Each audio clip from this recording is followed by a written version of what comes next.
Hello everyone, and welcome to the Adventures of Adam. I'm Adam, let's adventure, and welcome to the free-to-play Rares Only Plus series. On this account, I've been progressing through the game using champions who are rare, uncommon, or common plus any champion who is free and permanently available to all players, such as Drexthar Bloodtwin, Yakarl the Scourge, Haikatoon, Dark Elhain, and then obviously we have all the rares and uncommons. I'm still a little shy of Sylph the Drakes, and what's a crying shame is that on Mondays, when I usually do my weekly updates before I go back to work, is this day right here. So I won't be able to get Syl in time for my weekly update on Monday, so that's kind of a bummer. Welcome everybody. Ron, Marvin, what's up guys? We're gonna be using Drexthar Bloodtwin to solo farm Dragon 20 so I can farm food.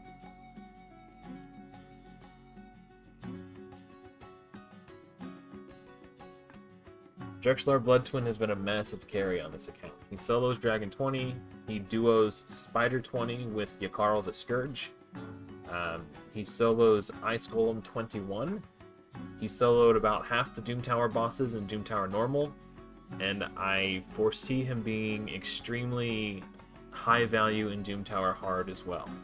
Hey, what's up, PremierCraft? Also, I forgot to shout out, I just created a brand new clan for the community at large. Anyone and everyone is welcome to join. The name of the clan is Challenged, because this is a challenge account and I wanted to create a home for other people who also have a challenge account. But it is not limited strictly to people who are playing challenge accounts. Anyone is welcome. We just unlocked Nightmare Clan Boss. But we only have 11 members at the moment, so if just join. It's open for anyone to join. Search for the clan called Challenged. I might change it to Challengers. I think that sounds slightly cooler. It didn't occur to me until, you know, about 12 hours after I created the clan. It'll cost me gems to rename the clan, but that's not a big deal. I've got plenty. But once we get some more people in, I'll pull the clan at large and see what everybody thinks about changing the name. My Arbiter is 271 speed. I could get her a little faster if I disassembled my clan boss team, but hopefully we'll get some good speed gear tonight and it won't have to come to that. If I took apart my clan boss team, I can get my Arbiter to about 301. But it's nice to just have a nice clan boss team, so I don't know if I want to do that. Oh. Okay.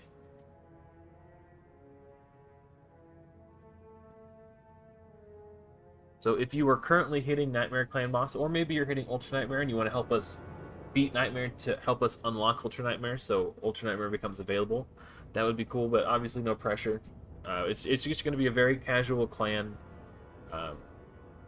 No extreme expectations. We're all just kind of hanging out, playing at our own pace.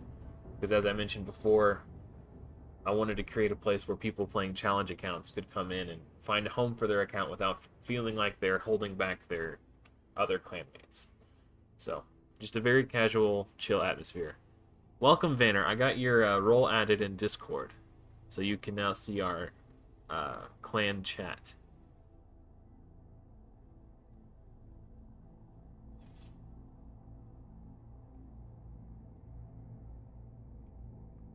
And I made a private channel for our clan in the community Discord, so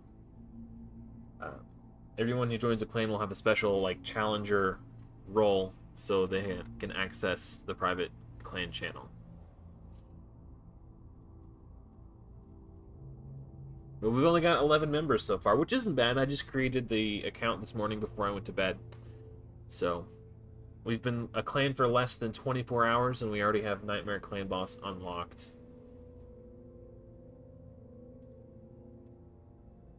I did bring in my old account to help kill some of the lower level clan bosses.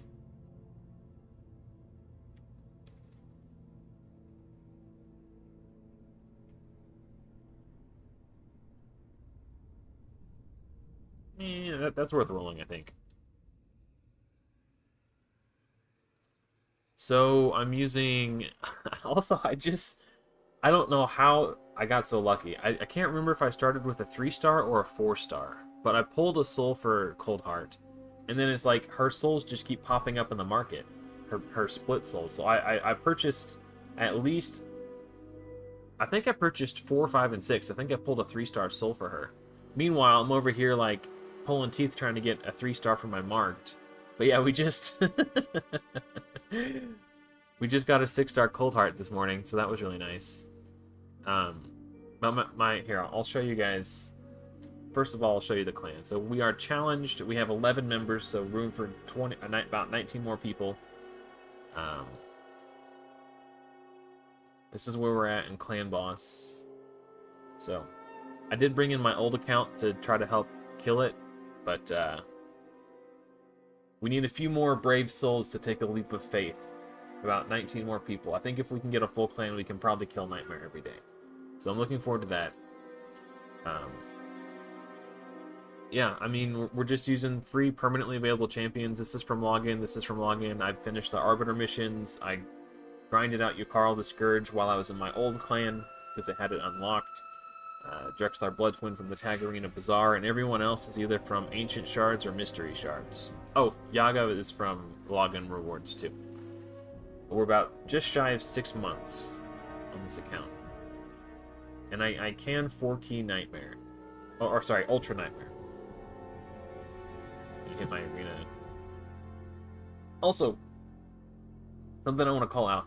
If you are the type of person who usually puts a one-man defense in your arena anyway, now that the Forge Pass is live again, instead of just a one-man defense, throw some food in there too, so people can finish their defeat 25 champions on Classic Arena mission for the Forge Pass missions. I've just decided I'm not even going to try for it anymore because I'm tired of stressing about it. But this is already the second time in the 3 days that Forge Pass has been live that I've gotten this, and it's just really frustrating, and I don't feel like, to me, it's not worth the stress. That's kind of what it comes down to. So we're just going to be farming lots of dragon today. I want to try to get some better speed gear for my Arbiter. So that's the game plan. Oops, actually looks like I've got some that are already leveled up here. So, hey, thank you, Marvin. Yeah, that's perfectly fine. Yeah, no rush. I mean, unless the clan fills up, but, you know,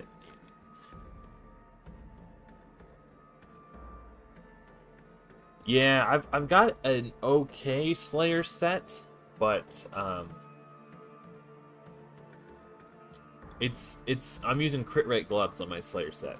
I would need some better pieces to move into crit damage, I think.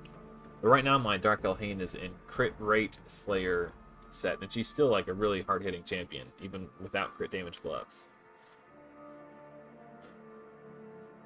The one drawback is, like, because we're a brand new clan, we don't have any clan shop slots unlocked yet. So it's going to set me back a little bit on getting Yannicka. But the more people we can get in the clan and the faster we can level up, people who are willing to take on some clan quests to give us that XP, the sooner we can unlock Yannicka and all the other stuff too. So it's going to be a grind, but I think as long as everyone's dedicated to the cause, we can get there eventually.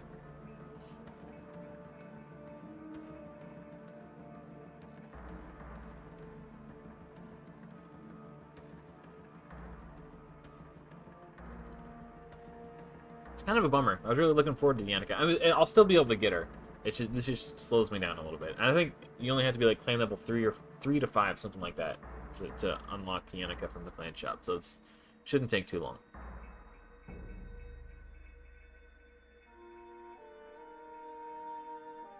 One of the things that's really nice about the Drexthar solo is that he can provoke the Apothecary, which can prevent him from throwing out a heal.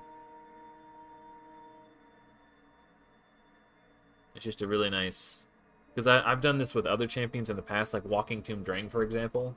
And sometimes he would just be like, Drang versus Apothecary, and it would just take forever until, like, my Drang got a...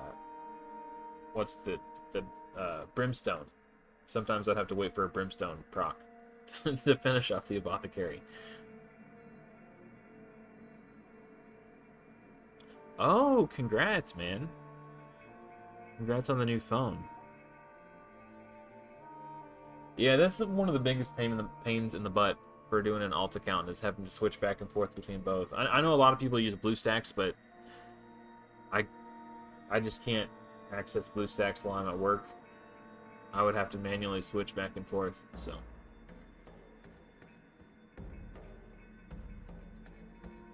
I just, you know, decided to just make this Rares Only Plus my new main account. Giving it all the love and attention it requires.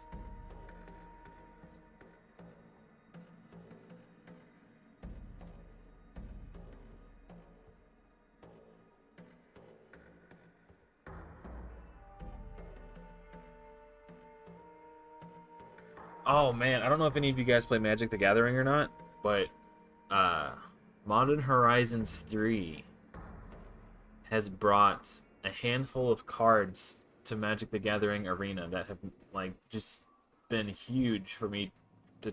I really enjoy playing Mono Black Control. It's one of my favorite decks to play, and it's been rough because I didn't mean to do that. It's been lacking certain cards that I just really need to make it work, but Toxic Deluge is now in Magic the Gathering Arena, which is really exciting.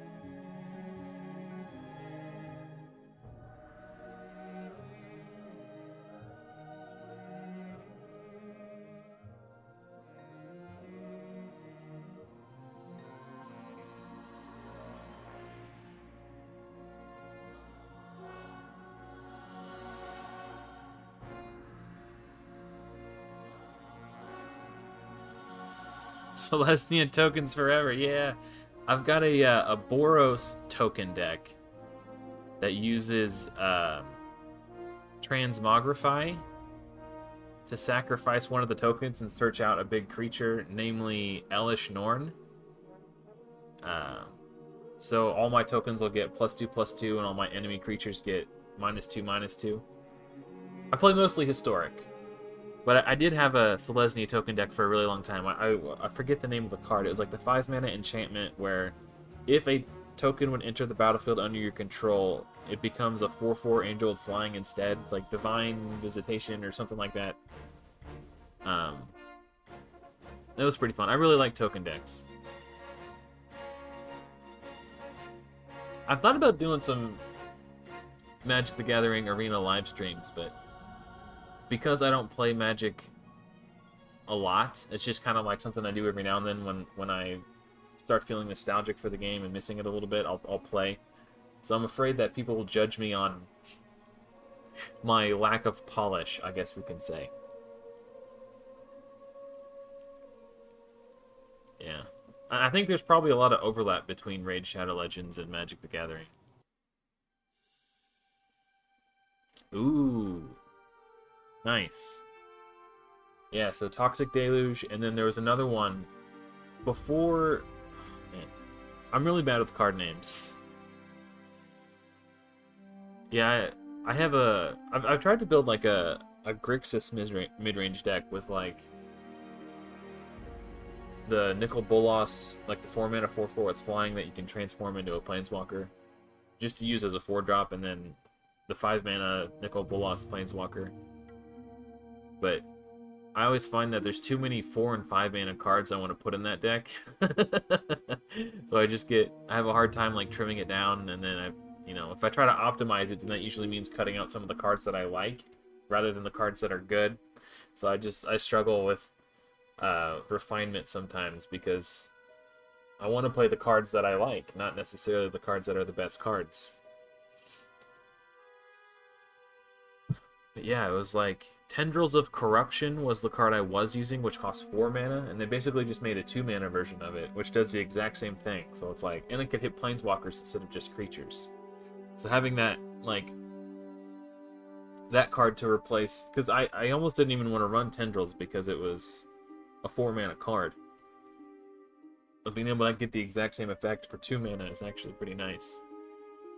So between that and Toxic Deluge, I'm like so pumped to play Mono Black Control now. Or maybe even try Grixis again. Because one of the things that I always struggled with playing Grixis is the lack of a good board clear at 4 mana. Like, um, yeah, if we're still going when Live Arena comes up, we'll definitely give it a try. It's going to be a couple hours, but as soon as it goes live, I usually like to try to close out my streams with Live Arena. I think it's just a good, fun way to end the streams.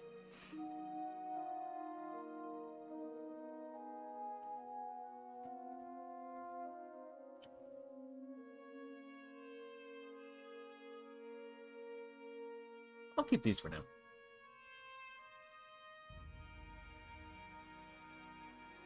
But yeah, it's like whenever I build a control deck in Magic for Historic, it's like I feel like I have to use white for my removal suite because they have Wrath of God, you know. And there's no Damnation in Magic Arena, so it's like either use Ritual of Soot or Crux of Fate. Ritual of Soot only hits creatures with converted mana cost 3 or less, and Crux of Fate costs 5. So you kind of have to, you know, there was no real way to have your cake and eat it too. But with Toxic Deluge, you can just have a 3 mana board wipe. It comes at the cost of life, but black has plenty of ways to recover your life total. So, like Shieldred. So yeah, I'm so excited. I was playing it this morning. I smoked an elf deck with it.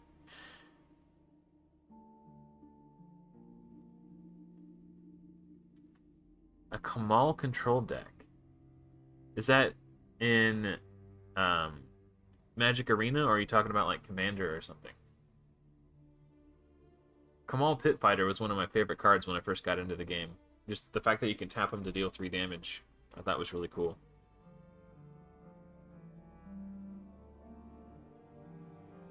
Like, that card was one of the first cards that like kind of got me interested in the lore of the game. Oh, the green one. Okay, so, okay, cool.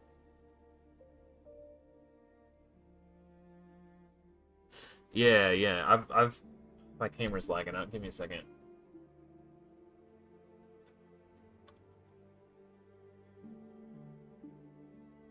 New audio device detected. No audio device has been detected. Video device, maybe? Yeah, that was the deck I wanted to build for a long time, too. I forget, it was like, yeah, the green Kamal. Yeah, yeah. And it has like the built-in like overrun mechanic. Yeah, I always thought that'd be really cool and fun to try.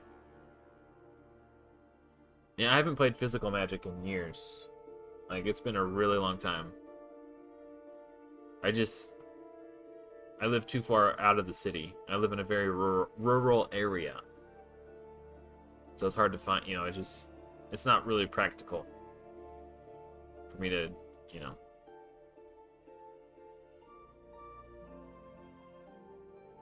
Yeah, I'll show you my build.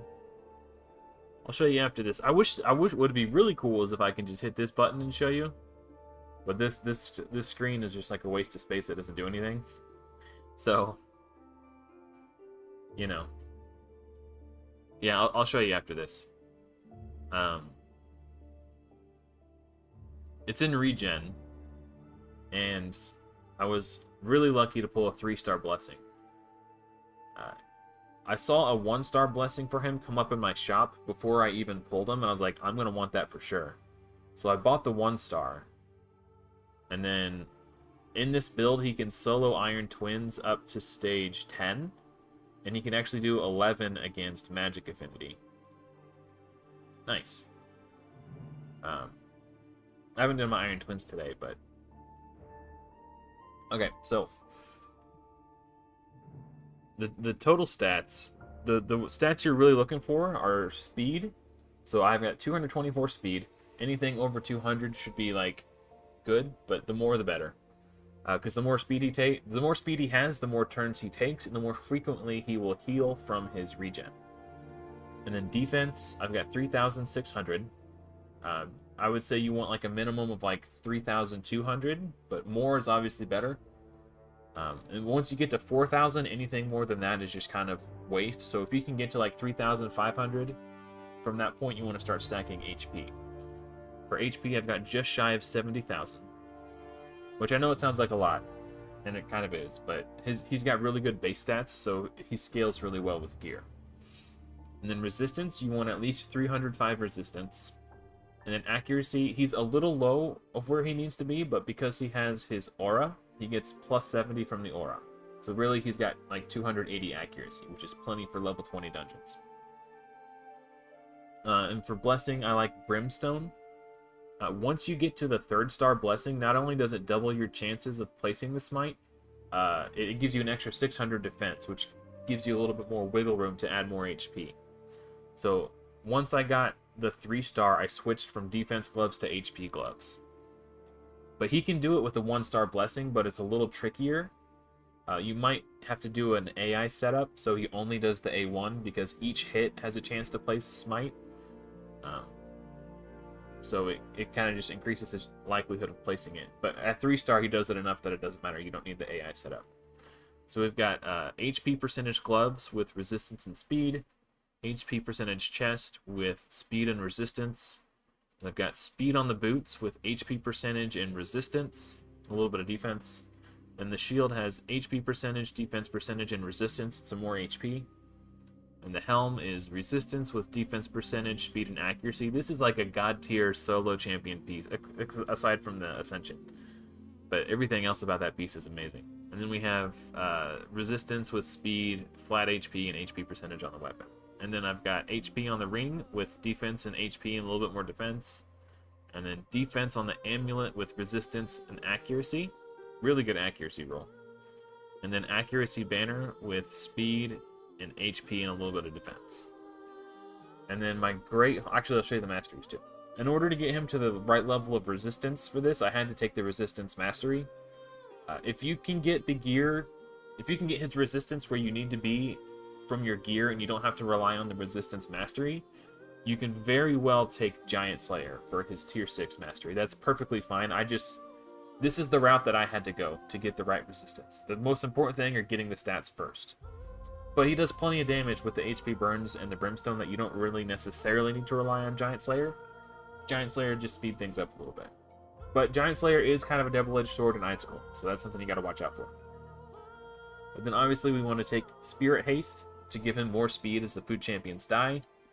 And then Sniper to increase the likelihood that he places the HP burns on his passive. And then from there I just went Lore of Steel. I don't actually need this. This doesn't do anything for him.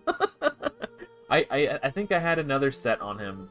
And then I had a Perception set. And then I swapped out the Perception set for these HP pieces because they just had better stats. If I ever get him in a regen set, or not a regen, Immortal, the Lore of Steel will give him a little bit more HP. So, and then we just went accuracy. So that's the build. Yeah. So hopefully that's helpful.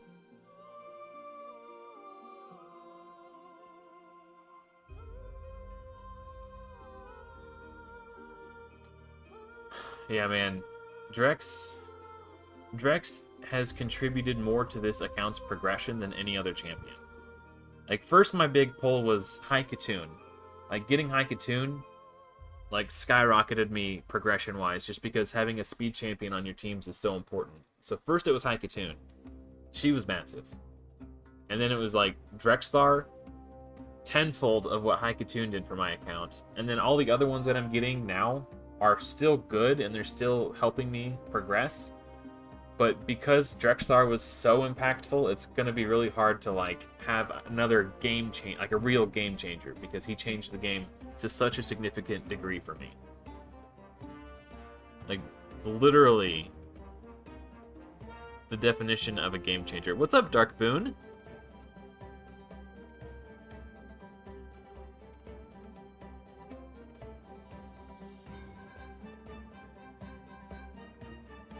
Yeah, it's just so huge.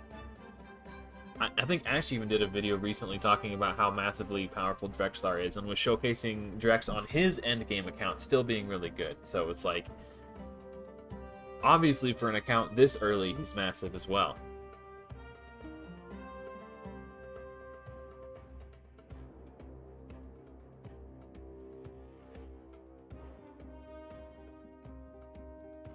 Yeah, I haven't done Iron Twins in a few days. I've been pooling my energy for the last 2 days, so I haven't really been playing much the last couple days. So that's why we've got like over 1,000, because I just didn't spend any energy 2 days ago, and I didn't spend any energy yesterday. I just wanted to accumulate it so I could blast for more speed gear.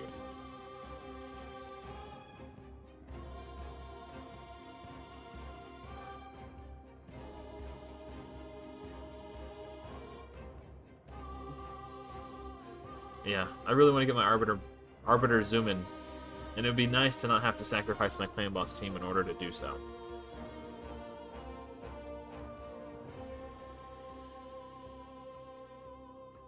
Because if you watch the live streams frequently, you'll notice a common pattern in the live arena matches, and it's A, do I go first? Or sorry, how do I want to phrase this? If I go first, I am significantly more likely to win. And if I go second, I lose almost every single time. So, for my stage of account, it's imperative that I go first in live arena. So getting Arbiter moving quick is going to be quite important.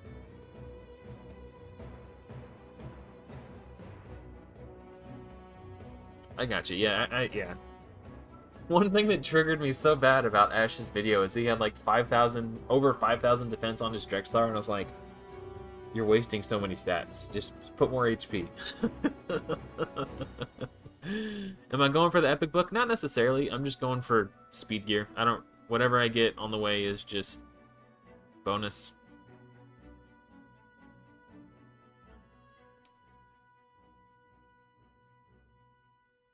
Oh, you got Stoutus? Dude, Stoutus is insane. I have Stoutus on my other account. My Stoutus solos Minotaur in like 20 seconds. He's outside basically any team I have that doesn't use Seer as my AoE wave clear champion. Stoutus is my wave clear champion. So like for a lot of Doom Tower boss, basically I use Stoutus to clear the waves up to get to the boss. And then, man, Stoutus is so good, dude. And that's a good pull. Man, I'm envious. Yeah, so good.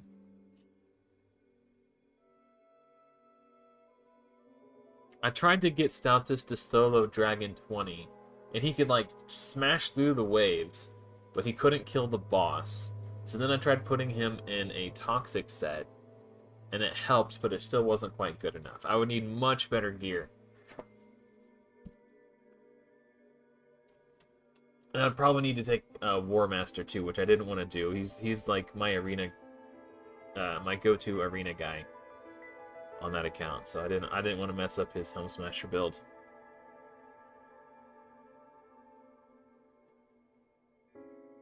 Yeah, Stoutus is a human wrecking ball. That's awesome, man. And he does crowd control as well, and turn meter on the A1. Just so good. Such a good champion. I got mine from a guaranteed legendary event on that old account. Still got the video on my channel when I pulled them. I think that was before I was putting my camera, like my face in my videos. I was like just a disembodied voice back then. Nice. Yeah, Helm Smasher's where it's at. Hey, what's up, June? Welcome. Dude, that dog looks so angry in your profile picture. It doesn't show up on my, Hold on, maybe I can... You can see it now, but it's smaller. I have to zoom in so you guys can read chat on the screen a little bit easier. So it cuts off your guys' profile pictures, but I think it's worth it to be able to read it easier.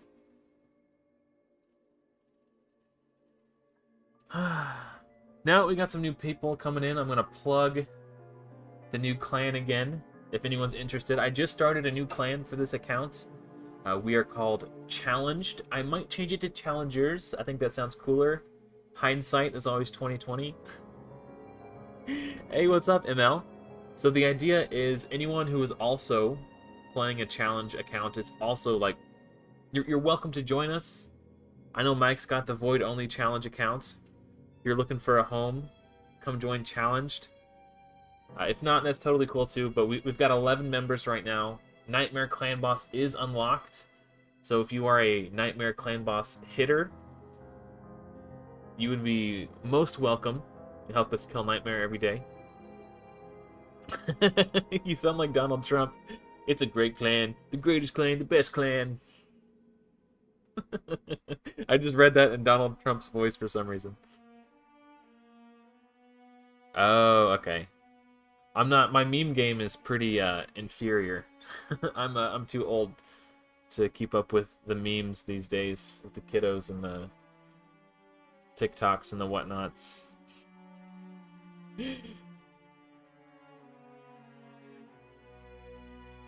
There's an episode of Star Trek, the original series, where they're... I forget the exact context of what they're doing, but they're on this planet, you know, typical Star Trek formula, and they're talking to this dude, and he was doing these illusions to try to scare them, but they made it through his little scary maze of doom thing, and Spock said something to the effect of, "Is this another one of your ploys, or is it just a trick or treat?" And the guy goes, "I don't understand that reference, therefore it's irrelevant." And I was like, dude, that is the story of my life. I do not understand that reference, therefore it is irrelevant. Yeah, I could relate to that on a deep emotional level. Currently, I have no clan requirements. Everyone is welcome. This is going to be a very casual, very laid-back clan with very little expectation. So if you are a casual player, you are my target audience. Because my account is a challenge account, and as such, there are certain limitations that I could reach. I wanted to create a place where other people who are either A, challenge accounts themselves and are concerned about holding back their peers in a clan where... I just wanted to create an environment where people could come in and just play the game at their own pace and not have to feel any significant pressure to partake in Hydra or... You know, I would like to do some CVC because I need Blood Shield accessories. So, you know... but we're not going to be, like, pushing the, you know, the boundaries of what's possible in the game. It's just chill, relaxed atmosphere, no real expectations. I'm still trying to figure out what the hell this clan siege thing is. I'm gonna have to figure it out sooner or later, since I'm the clan leader. I was looking at it a little bit today, but again, no real expectations. We do have Nightmare unlocked, so if you can hit Nightmare Clan Boss and you're looking for a home, you would be most at home here. Yeah, be able to press the join button. Yeah, I don't have any requirements set. If we get oh no, I totally get it, Mike. Yeah. Well, hopefully we can start. Yeah, the Yakarl is a big one. The reason I didn't start the clan until after I got Yakarl is because I wanted Yakarl. But yeah, maybe once you get your Yakarl, you can come join us, and by then we'll be killing Hydra. Nobody's really put in their Hydra keys yet. I put in one key, and I got my Mithrala chest. I don't know if I'll be able to kill him. I brought my old account in, so maybe, I don't know. I may or may not be able to kill normal. I doubt I'll be able to solo it on that account though. But we can try. You never know. All we really need is a couple of brave souls to take a leap of faith. Because I think right now a lot of people are scared to join because we've only got like 11 members. Oh, there's 17? Oh, you're talking about the viewer count. Okay. I was like, man, we're blowing up. Yeah, we've only got 11 members right now. So, and I know a lot of people are probably hesitant because they want to make sure they're in a clan who kills whatever tier of clan boss they're attacking. And I totally get it. But, you know, we just need a couple of brave souls to take a leap of faith to get in here, and because, you know, once we have 30 members, I'm sure we'll be able to take down Nightmare. Especially if I'm recruiting primarily Nightmare hitters. Or maybe even one or two Ultra Nightmare hitters. But obviously, I understand it. If you can hit Ultra Nightmare, you'll probably want to be in an Ultra Nightmare clan. The clan right now is called Challenged. I tried searching for it earlier on my old account to join by the clan tag, and it didn't come up when I searched for it. So if you just search for Challenged, it was the only one that appeared. I'm considering changing the name to Challengers. I think that sounds cooler. I don't know if that clan name is available or not yet. Um, but yeah. So once we get a full clan, I'll do a poll to see what everybody thinks. You can try searching for the CALG. Dude, I tried so many iterations. Like, your clan tag has to be unique. So like, I tried so many different things that looked cooler than Kalg.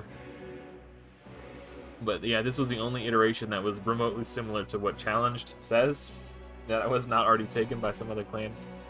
Yeah, you're welcome to join us. Anyone and everyone is welcome.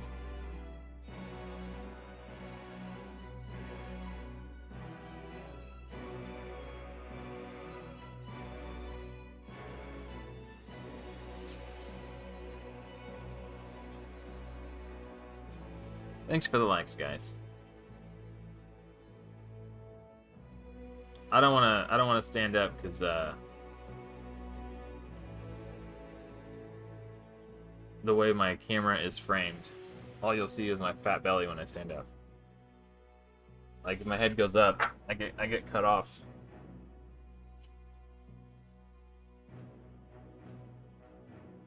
But I'll take a bow. That way you can see the top of my shiny head. I was gonna shave my head today when I was done mowing the lawn, but I wanted to take I like to take a shower after I shave my head just to get all the hair off. And I like to take a shower after I mow the lawn to get all the sweat off. So I mowed the lawn and I was gonna shower, but my head was so sweaty because it was really hot today. I didn't want to try to shave my head while I was sweaty. So I'll probably shave it tomorrow before I take a shower. YouTubers don't have legs. Yeah, as far as you know. This could be a wheelchair. I mean, it does have wheels on it.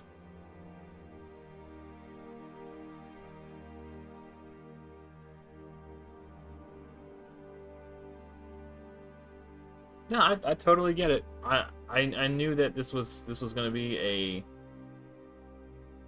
I knew it was going to be an endeavor, to say the least, and I certainly don't expect anyone to make any big sacrifices to come join our clan. Like, rewards are so scarce, you deserve to get the rewards, you know, that you've worked for. I'm not going to try to pressure anybody. But we're currently unlocked... Hey, Trey just joined. We've currently unlocked Nightmare, so if you are a Nightmare Clan Boss hitter, I would like to cordially invite you. The more we get, the more likely it is that we can take down Nightmare every day.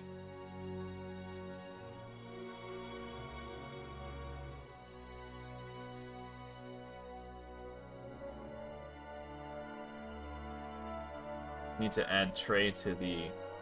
Also, we have a private clan channel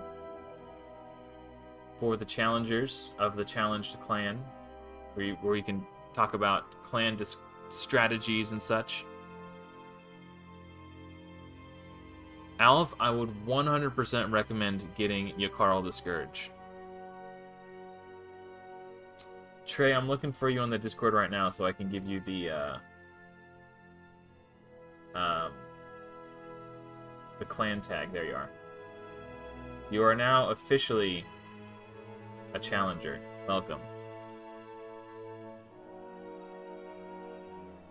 That'd be very helpful, Mike.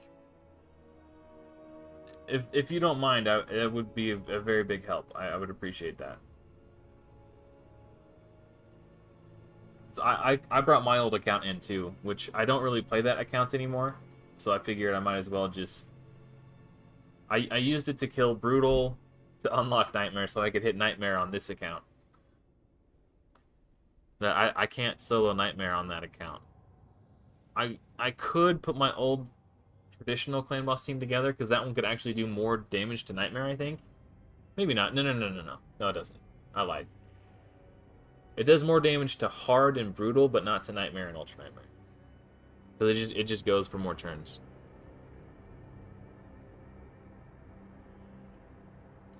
Yeah, I think... Am I going for Romantu? I'm not actively going for Romantu, but if I find myself in a position where I feel like I'm capable of getting him, I'll definitely pick him up. For sure.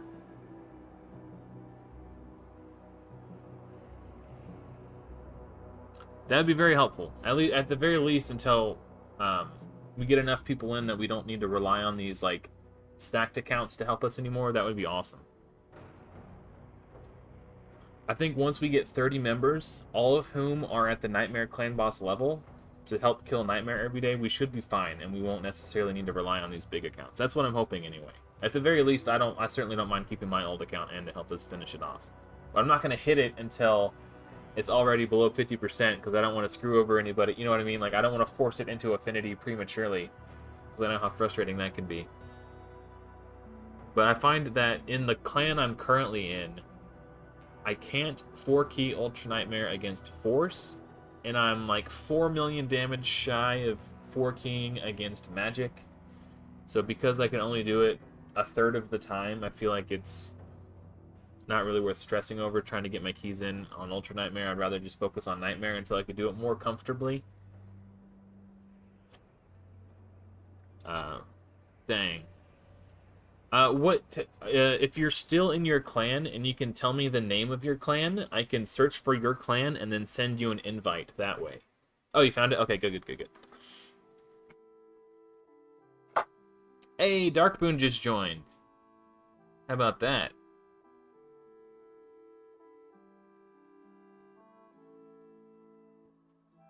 Let me get you on the, add you to the challenger.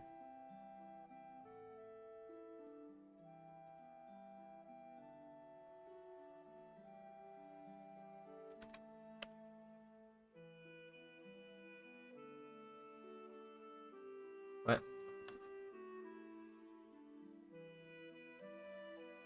Okay, apparently that's not how that search function works. Where you at?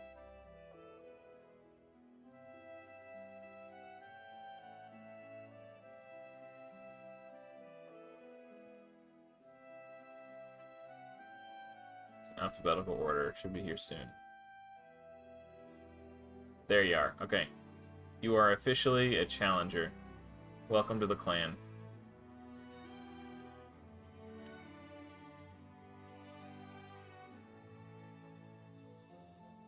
So yeah, if you do join the clan and you want to join the Discord, I have a link to my community Discord in the description of every live stream and every video. So you can join that way and give me a shout out, and I could add you to the private clan channel. So we can talk trash on everyone who's not in the clan behind their backs.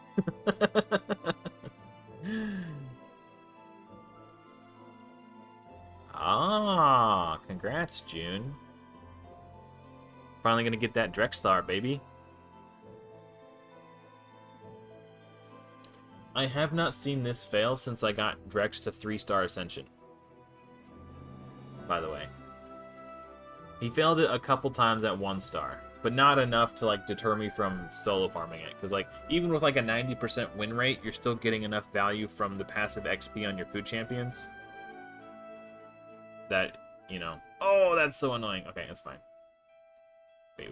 Substats. Nah, for 5-star rare, I feel like I gotta see speed in the substats. Yeah, I'm gonna turn super raids off, so... just to level them up to 20.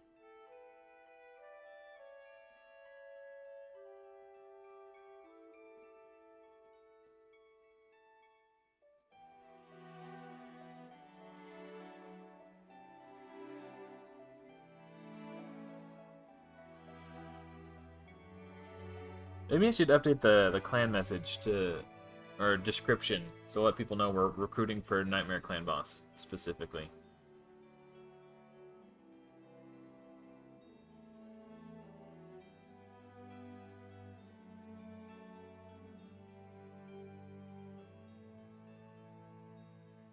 With the probably hundreds of thousands of clans out there, the odds that somebody stumbles upon ours and goes, wonder if I should join this clan or not. And then takes the time to read the description to see if the clan is a good fit. The odds of that are pretty low, but on the off chance that it comes to that, I want the information to be there to let them know that's what we're doing.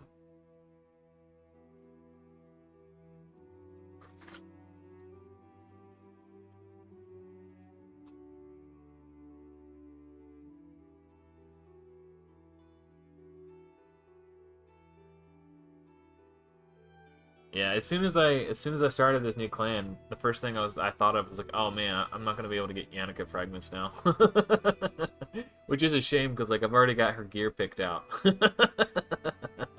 I'm at 55 fragments, so I'm still like a couple months away from getting her, and I've already got her gear picked out.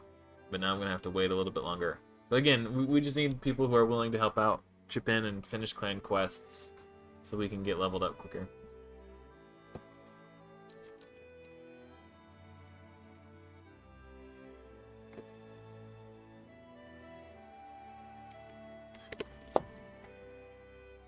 The good news is, the rare books appear in the Tier 1 clan shop.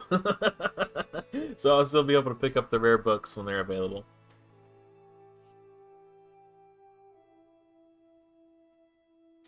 One piece of value that I significantly underestimated for Hydra was, beyond just the Mithrala fragments, which are obviously very high value, I underestimated how impactful getting that surplus of clan gold would be every week.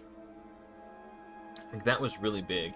Because as it stood before I started getting the top chest of Hydra, I was barely getting enough clan gold just to pick up the Yakarl fragments. But once I started killing Hydra, like, I got a surplus of like 200 clan gold a week. So then I was able to like not only get fragments for Yakarl, but then also pick up fragments for Yannicka, or pick up some rare books and stuff like that. Just, it was really, really big.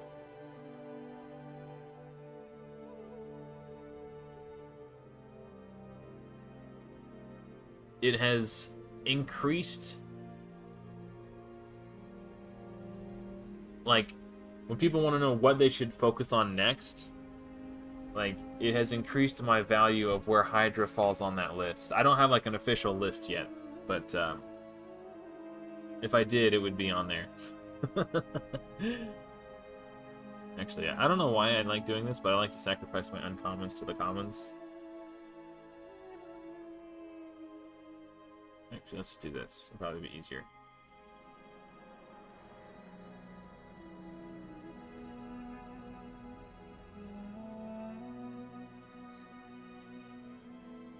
What is this? So yeah, I've already gotten this twice, and the Forge Pass has been live for 3 days. 2.5 days. But there's just no way I get that without spending gems on refreshes, and I don't know if I feel like doing that. Because if all these people who were kind enough to put out a one-man defense would just throw a few food champions in too, I'd probably be done with it by now, honestly. Like, seriously. So if you've got the one-man defense out there, first of all, thank you. But second of all, toss a couple food champs in.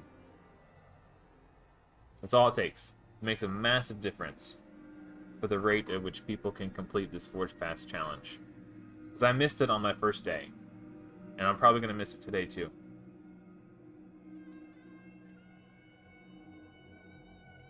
On the days that I actually, like, hard focus making sure that I get it completed, it takes me anywhere from 8 to 12 hours to finish it. Of just having the game open all day and literally just hitting that button every 15 minutes. It's really frustrating.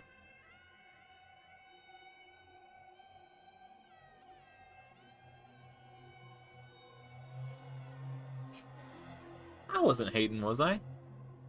Oh, holy moly. We just killed Nightmare. Our first Nightmare kill, guys. Good job, everybody. I'm wondering if somebody brought a Wixpel team in there. It was about half dead.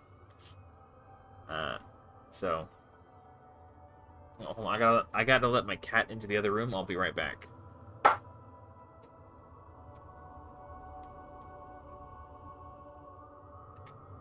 Where are you going?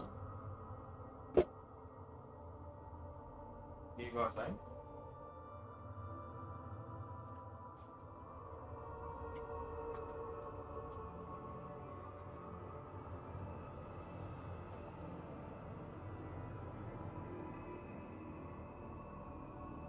As soon as I got up to let her into the other room, she instantly started running towards the door to go outside. Oh, 9 keys. Oh man, I thought about doing that on um my other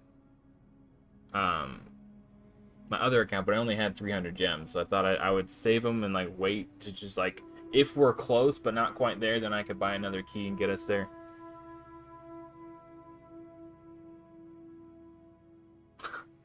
Yeah, I've got some old accounts. I got more old accounts than I can even remember the login info for.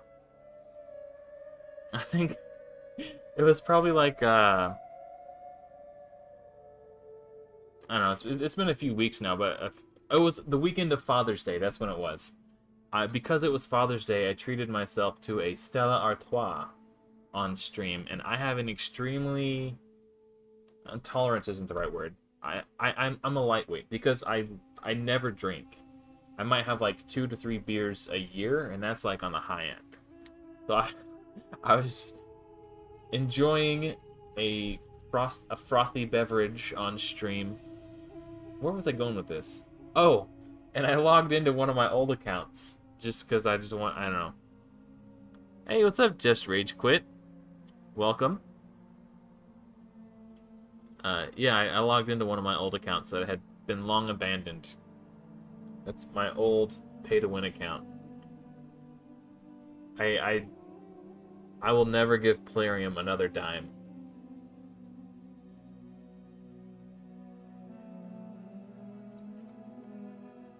Like the Sill of the Drake's skin, the one that shares the same background with Carl the Scourge, popped up in my shop, and I was like, man, that's really cool. I should buy that.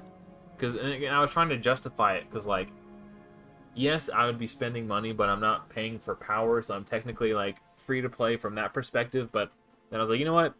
No, Plarium they've screwed me over one too many times. Drunk Adam is fun, yeah. A lot of my clanmates tend to agree with you. HP percentage, crit rate, crit damage. If this was Savage, I would keep it actually, but it's kind of a crap set, so.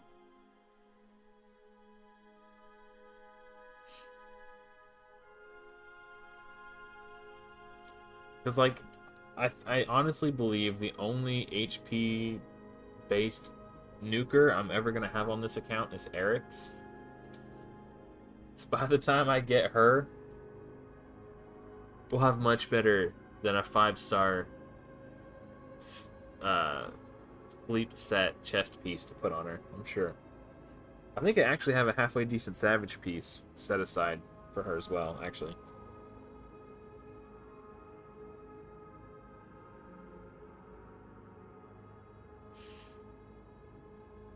I don't want to say I'll never get drunk on stream again, but it'll be a while. I was watching that stream back because I was like, how bad did it get? And I was like, okay, that's pretty bad. It's kind of embarrassing. Maybe next Father's Day.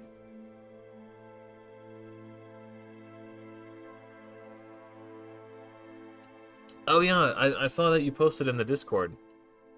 Yeah. Like, the important part is, like, just clearing it at all. If you can clear it, that's step 1. And from there, you just need to work on finding ways to make it faster. I'm still trying to... I don't know how Clan Siege works. I went in there right before I started streaming to, like, try to figure it out, and I'm totally confused. I think more... I'll look for it. I'll look at it in a second, because I do want to figure it out. But we're not going in with this clan specifically. We're not going into Clan Siege with any serious expectations. We're just looking to maybe to participate at best. We'll say that.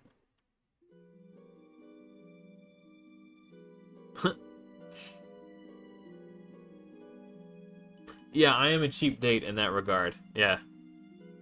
I didn't even have that first beer finished before I started getting silly. And I'm already a pretty silly guy anyway. So it doesn't take much for me to lose my inhibitions, but...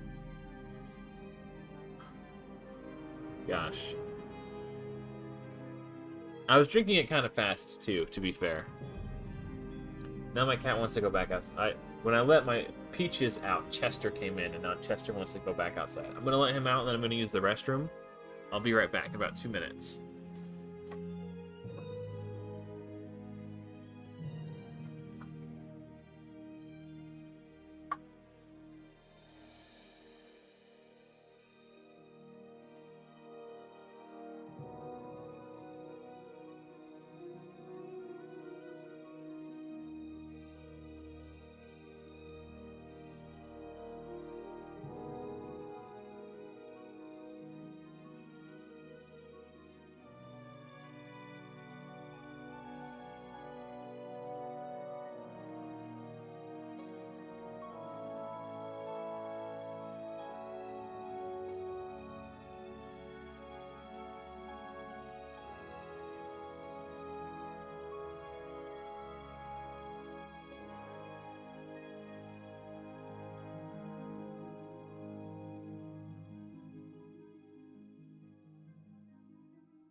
Alright, I'm back.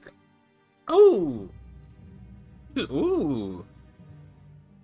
Oh, that was lame.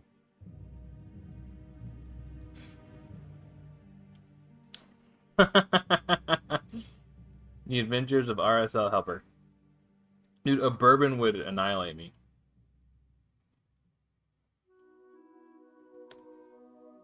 Yeah, I don't use RSL Helper. I'm sure it's a great tool, and I totally get why the people who do use it. And it's just not my bag.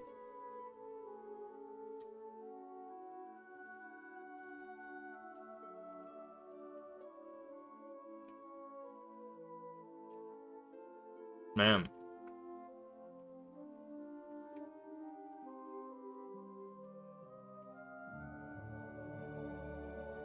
I had a coworker who would drink Fireball shots. She was super sneaky about it, because obviously you're not supposed to drink at work. But I think she would add them to her Coca-Cola can. And then she would throw them on. We had this little platform that we would stand on. So we can, or it was more of a riser, so we can get to the hood of the trucks. She would throw them under the riser. And then, like, one day I came in, and I just happened to notice there was, like, it was like a dragon's hoard, but instead of treasure, there were empty Fireball one-shot bottles.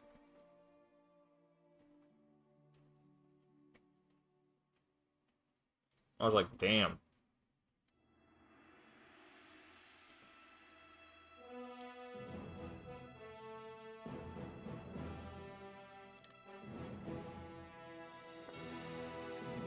The mercy tracking thing is really cool.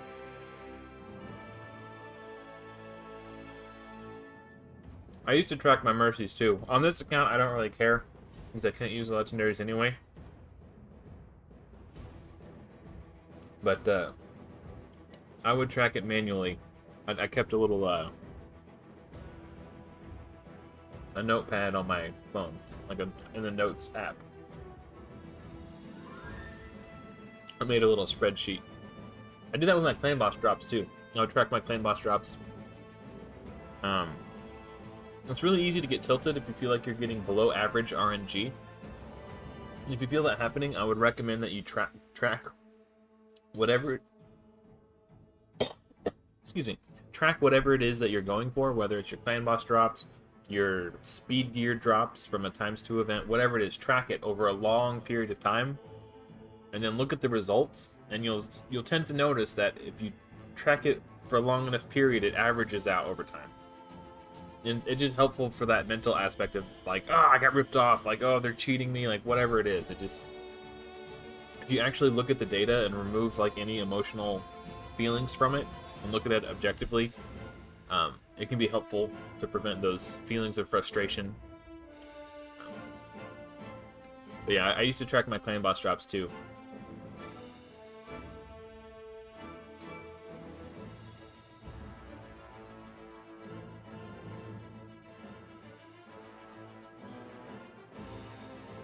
My Drexthar is 224 speed, and my resistance is 312, I think? I think 305 is the cap.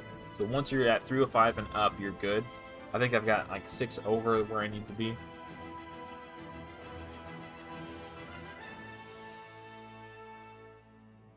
I've got 3,600 defense and what was it? Like 69,000 HP, something like that.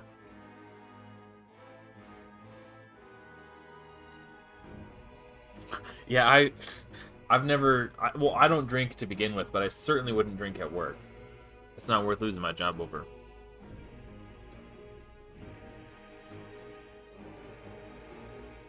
Thank you, Dex. I appreciate it. For the confirmation.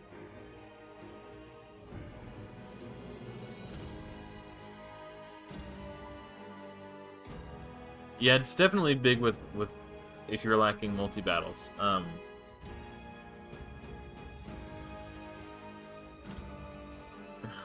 Hey, what's up, ML? I'm assuming that's you.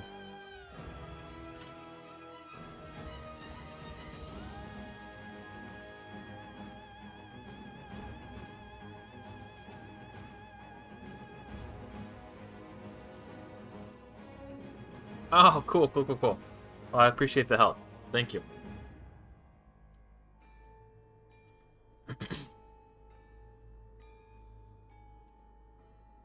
The addition of super raids has increased the value of multi-battles significantly, because now you get like twice as much value from your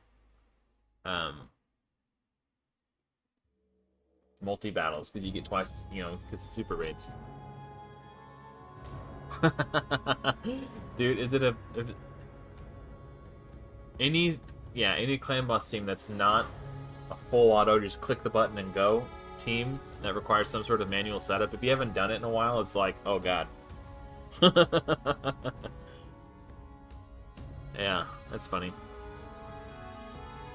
We're strolling pretty good. We've gotten I think 2 pieces of speed gear with speed in the substats so far, maybe 3. And we've gotten a fair amount of free food along the way, so it's been pretty nice.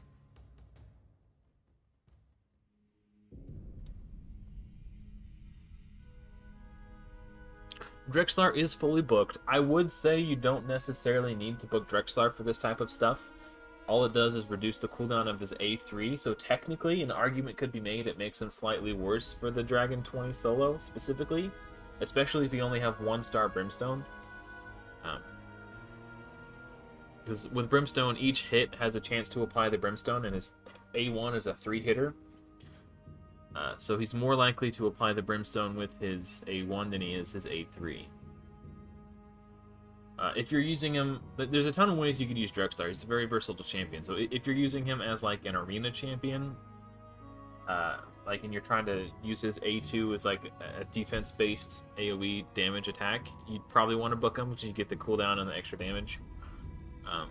And booking him will increase the likelihood that his passive places the burn. So he does gain benefit from books, but I would say it's not necessary at all.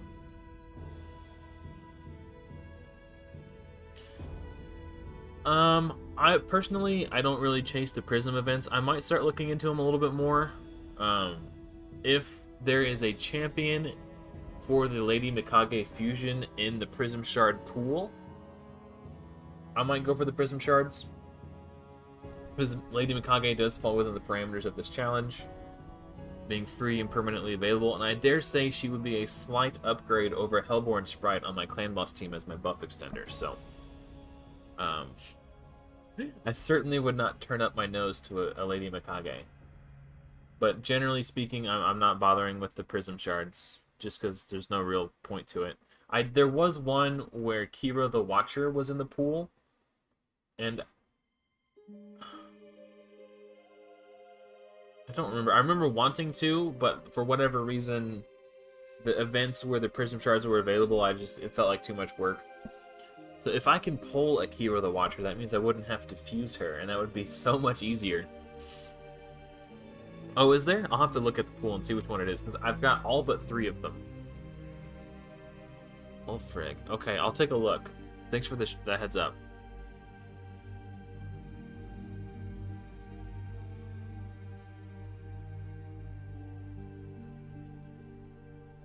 Yeah, getting those personal rewards is really nice.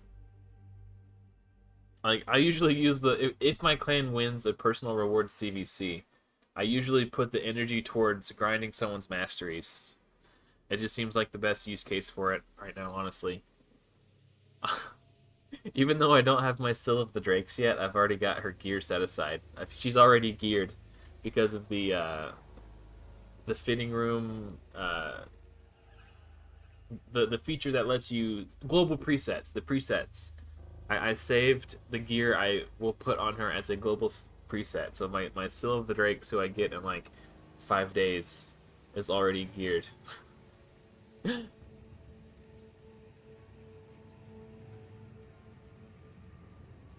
Yeah, I need to see which ones are in the pool.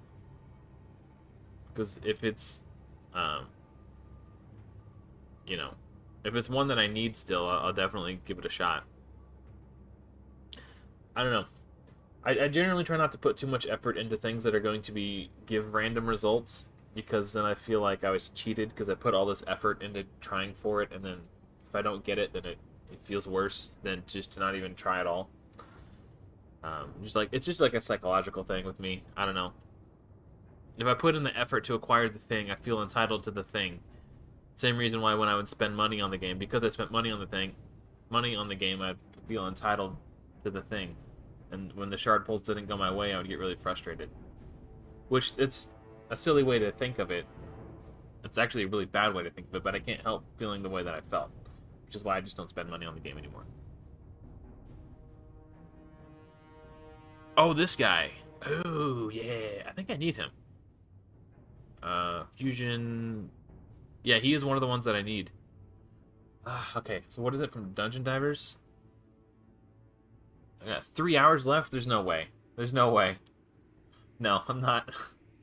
I've been pooling my energy all week to do this. Like, for the last 2 or 3 days, I didn't play the game at all because I wanted to pool my energy for the Dragon event. When is this Prism event? So if another... Is there another tournament where I can get... Yeah, I don't think so. Nah.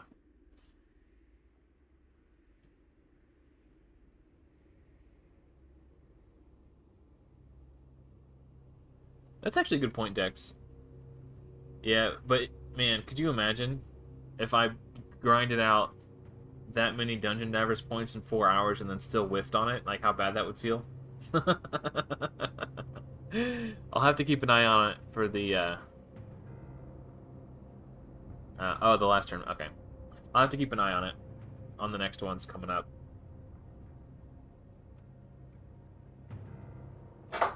Oh, the Epic Only Spider Tournament, that's right. Yeah, I was doing stage 10 with High Katoon and Dark Elhain, and it was cool because like I got 16 points for 12 energy because I had super raids on or whatever it was. Whatever I got like slightly like my points to energy ratio was really nice on my first run. It's like all right, that's baller. Then I did a super raid which cost twice as much energy, and then I got a mystery shard and a piece of gear, and I was like, oh, this feels bad. Not doing that. But yeah, if I would have looked at the summoning pool and realized that there's a champion available for me that I needed from that for the Mikage fusion, I definitely would have sucked it up and dealt with it.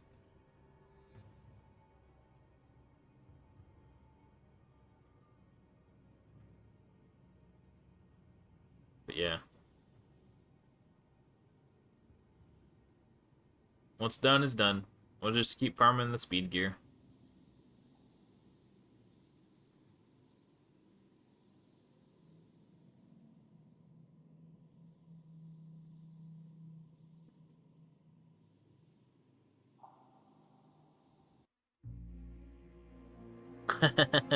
Yeah, I imagine stage 7 would be.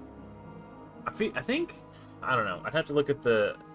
I don't feel like doing math. Actually, there's a really great website called ayumilove.net. Let me pull it up for you guys. It's got. Hold on. It's got spreadsheets that tell you which stages to farm for dungeon divers and which stages to farm for tournaments at your, like... Oh, hold on. Let me find the site first. I said it couldn't be reached. Maybe I spelled it wrong.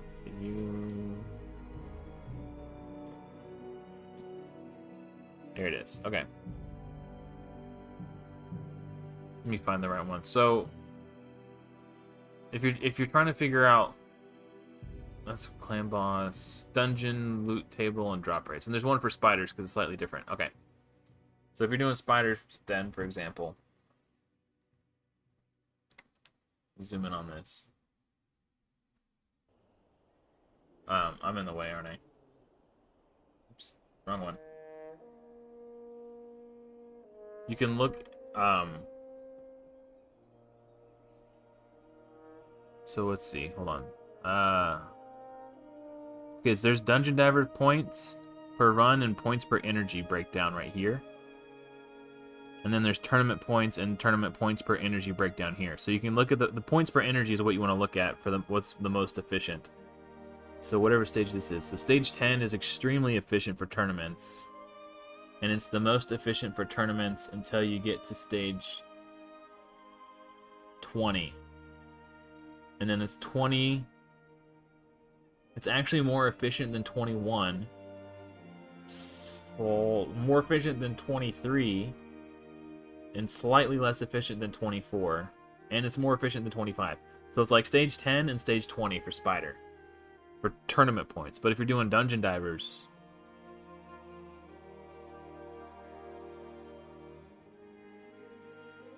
16 is actually marginally more efficient than 20. So here, I'll link this if you guys want to save this. I'll link it in the chat. So it's a very, very, very useful tool.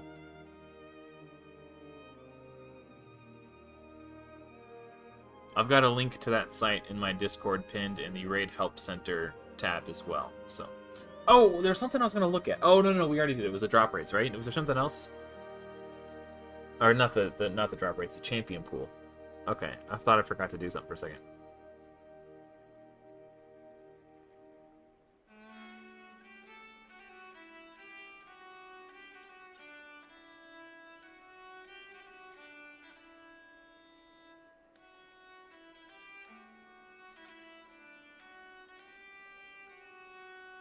I'm just making sure I didn't miss anything in chat.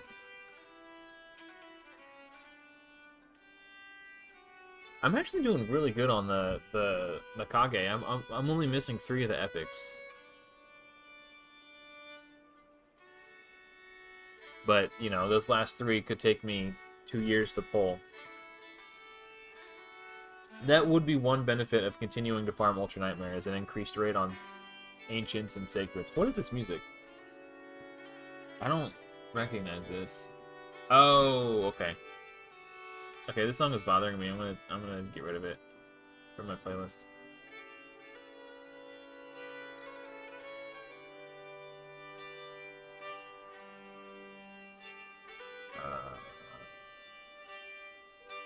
Remove from playlist.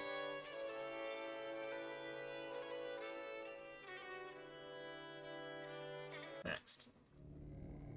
Okay, sorry.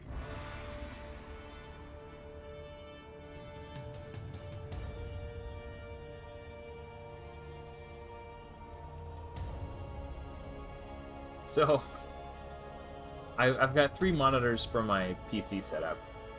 And the monitor I'm playing Raid on is in landscape mode. And then the monitor that I'm monitoring my YouTube chat and stuff, and my YouTube studio page that's also in landscape mode. But my third monitor, which is on the right side, where I've got OBS and Discord and Spotify, it's in portrait mode, so it's like long ways. I'm experimenting with it, see if I like it.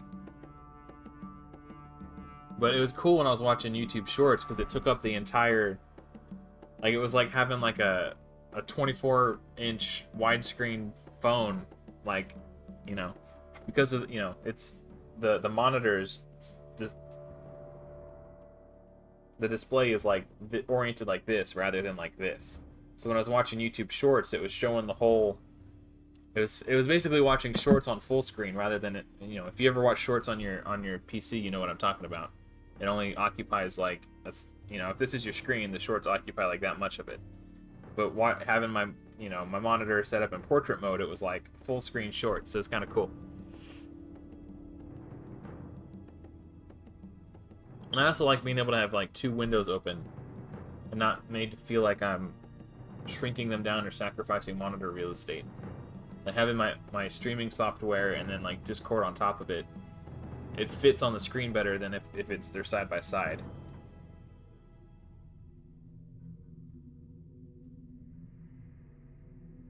Just a tangent. Thought I'd share that with you guys.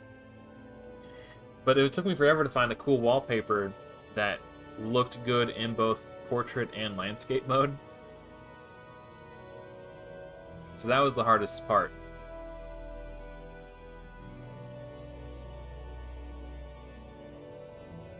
Oh wait, not that one.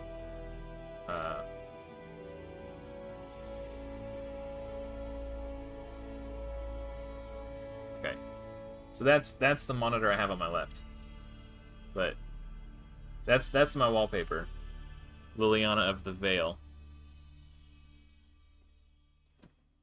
Oh. Apparently it won't show you. What is happening? There we go. Chat's back. But it looks pretty cool, and I don't know if I can show my other monitor. But in the portrait mode, because Liliana is perfectly centered, it's just like a close-up on her, and she like occupies the whole wallpaper. It's kind of cool.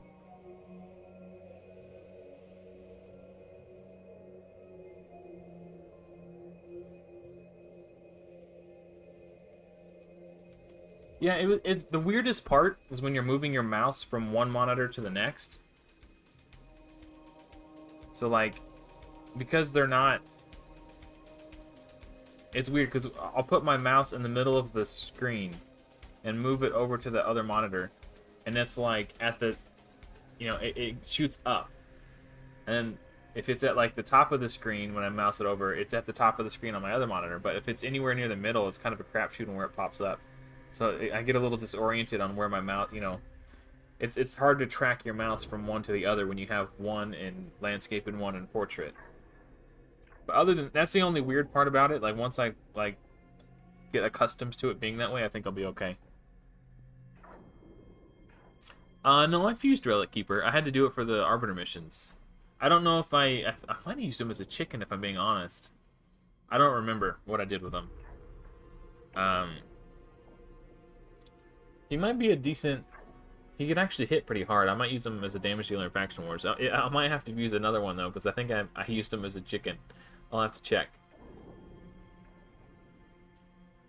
But I'm pretty sure you have to fuse him if you want to get Arbiter.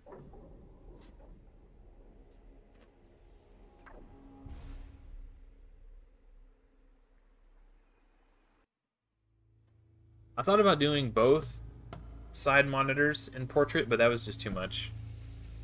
Like maybe someday if I ever feel like I have more things, because it's nice to have my streaming software on one monitor and then be able to monitor YouTube chat and stuff on another, and then have my game full screen. Like it's a really nice quality of life. And now I can have like Discord and Spotify up on top, so I can kind of have 4 windows open.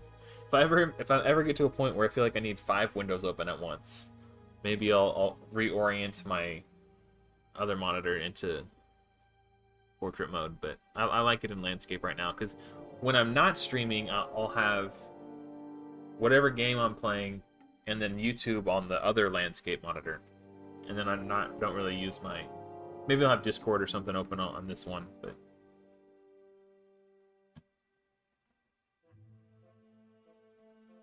And just for the record, if I wasn't a streamer, I wouldn't have spent the money on a 3-monitor setup. It's just such a nice quality of life to be able to monitor multiple things at once. Literally monitor. Yes. Literally on the monitor and, you know, to monitor them. I didn't even realize I was using the same... Oh, let's look at Clan Boss. Let's see who finished it off. Oh yeah, B. Put 9 keys in. That's funny. But this is my account. I was my old account. Obviously, Adventures Adam. Oh, interesting. A seducer for block debuffs. That makes sense. Wow, that's really smart. Okay, cool. Yeah. Nice. It's a 1 key too. That's very creative. I like that. Fun fact, Seducer is the only rare in the game that can do a 2-turn block debuffs. I just realized that to monitor something like... Yeah. That's what monitors are for, so you can monitor things. Of course, it makes sense, but it didn't occur to me until just now when I was telling that story. I wasn't even like trying to make jokes. I just realized, oh, I'm using this word monitor a lot. I was confusing myself.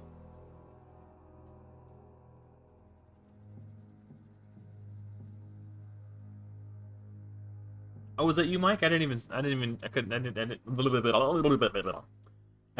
even notice.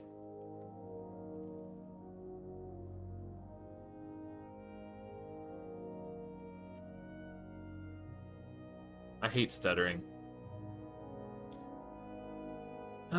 Especially when I'm live streaming. It just makes me feel dumb. I always have to like stop and like recenter my brain. Yeah, hopefully they had a few gems or a few keys lying around.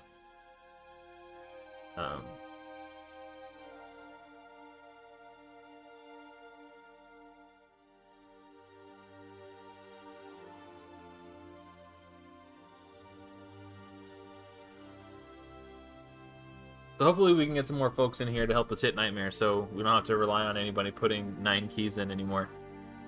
Certainly don't expect that to happen again in the future, but since people are coming and going, I'll take this moment to plug once again our new clan. The current name is Challenged. Hindsight, I realized Challengers is a much cooler name than Challenged. Challenged makes it sounds like we're struggling a little bit, maybe. Maybe we ride the short bus. I don't know.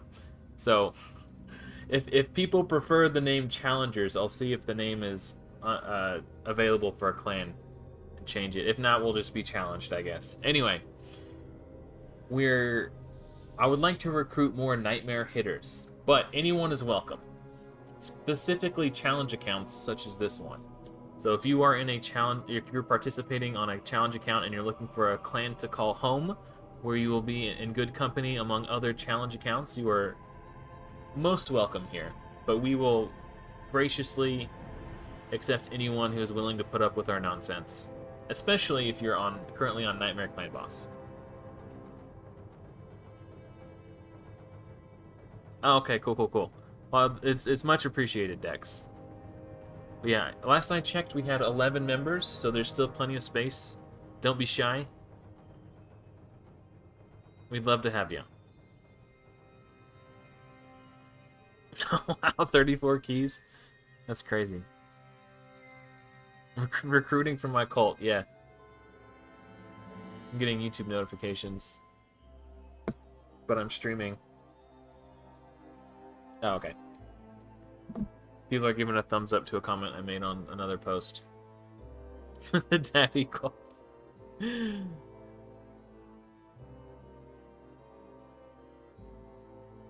Well, you're in luck, because you found one. And I won't even make you drink any Kool-Aid. Unless you want Kool-Aid. I guess I could whip something up.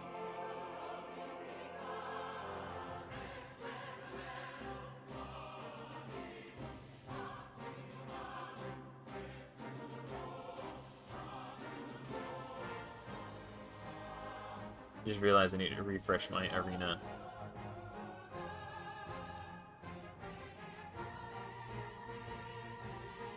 And to no avail. Back in Dragon.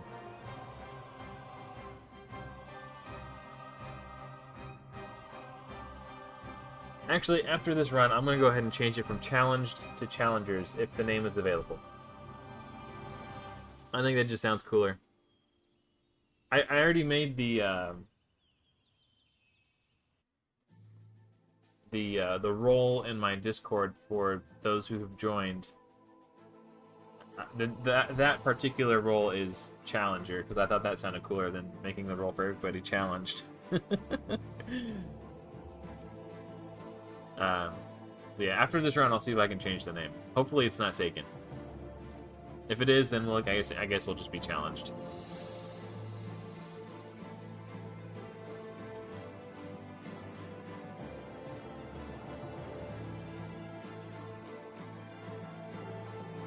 You like challenged? Okay, well, I'll hold off for now. Maybe I'll put it to a vote, see what everybody thinks. Oh yeah, the Force Affinity's rough. Especially, yeah, Premier Craft is doing a uncommons only challenge. So he's leaning on Sniper to be his account carry at the moment. I imagine Dragon, yeah, getting past Dragon 9 would be rough. Force Affinity.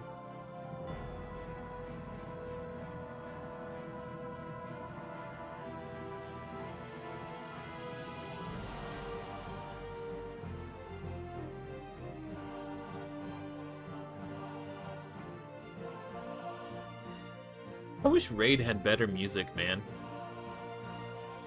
Like, don't get me wrong, I like using the World of Warcraft soundtrack, but it'd be really nice if I didn't have to. You know? You got a Duchess? Nice, dude. Congrats. Is that on a normal account, or are you doing some sort of challenge account?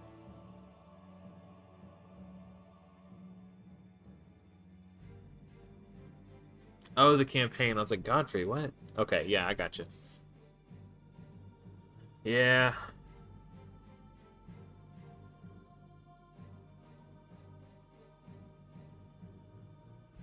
Yeah. Great taste. Thank you, thank you, thank you. Yeah. I played World of Warcraft from Burning Crusade through the end of Cataclysm, so... I don't know, probably like 8 years at least. Yeah. I played Classic when that came out and had a lot of fun with it. But as being an MMO, it's really hard to keep up with all the speedrunners and no-lifers. So since I really only had time to play on the weekends, I fell off a little bit. And then when Hardcore came out, that was my jam because it's like really play at your own pace game mode, which is like the perfect for me specifically.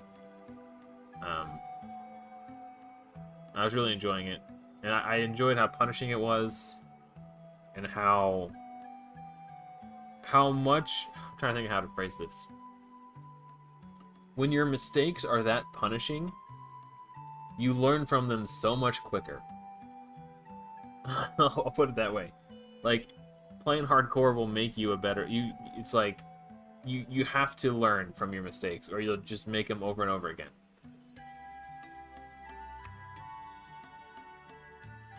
Yeah, hey, the clan is not exclusive to challenge accounts.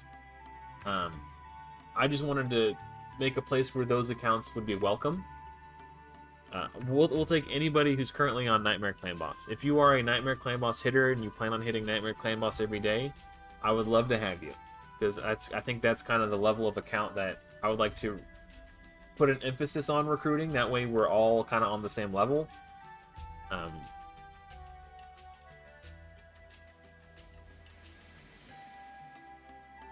we've already defeated Nightmare, so Ultra Nightmare is unlocked now. So unless you're just looking for a new clan that hits Nightmare every day, uh, it's not necessary. But I appreciate you offering.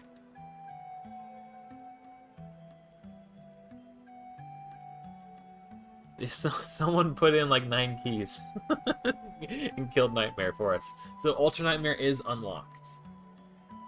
Um, so yeah. But we would like more Nightmare hitters, so we can try to, hopefully, fingers crossed, kill Nightmare every day, so everyone who's on Nightmare can get double rewards.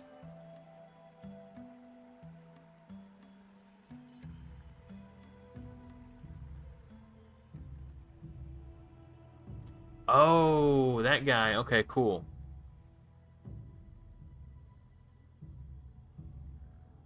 Nice, man. Yeah, that guy DM'd me first, and he was like, he asked me if I wanted to do the account giveaway, and I was like, man, I didn't, because when you're transferring, someone has given me an account before that they no longer wanted, and it was such a hassle to change the password and change all these things. Like, you have to coordinate together, and it's just a headache. And I didn't want to mess with the headache, so I told that guy, like, look, if you just want to give the account away in the Discord, just do that, because I don't want to be involved or responsible for facilitating this. So I'm glad that it went to someone who's making use out of it.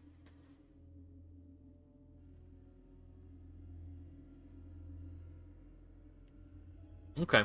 Yeah, I'm definitely keeping my old account in, and I will do my best. I might forget to hit it with all 4 keys every day because I'm not thinking about it, but I will try to do it. I can probably, if I when I look at the clan boss and see that it's not dead, I'm like, oh yeah, I need to hit it, and I'll switch accounts. I'll be able to get at least 2 keys in on my old account every day. I'll try to get all, because like remembering to log in at reset. Like, the only way I get all 4 keys in is if I hit it at reset and then hit it again in the afternoon.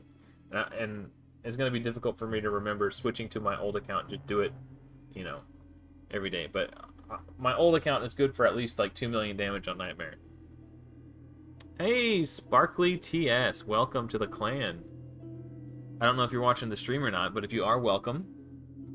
And if you want to join the community Discord, shout me out and I'll add you to the clan,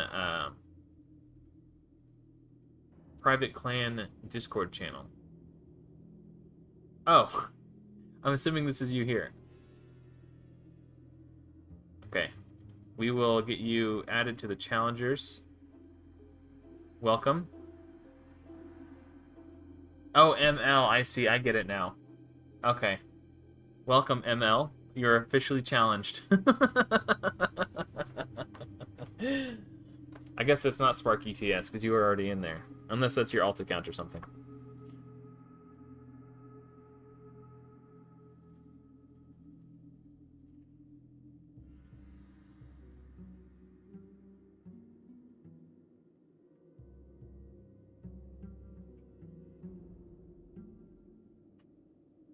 I'm surprised you just joined the Discord.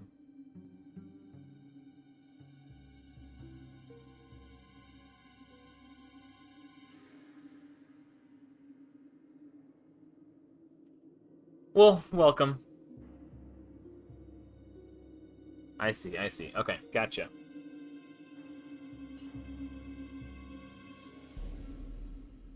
It might have just been a random person who happened across the clan. Oh, you know what? Raid does this thing where if you need to join a clan, they have like an auto join button, so it'll just assign you to a clan. It's possible that someone joined through that feature.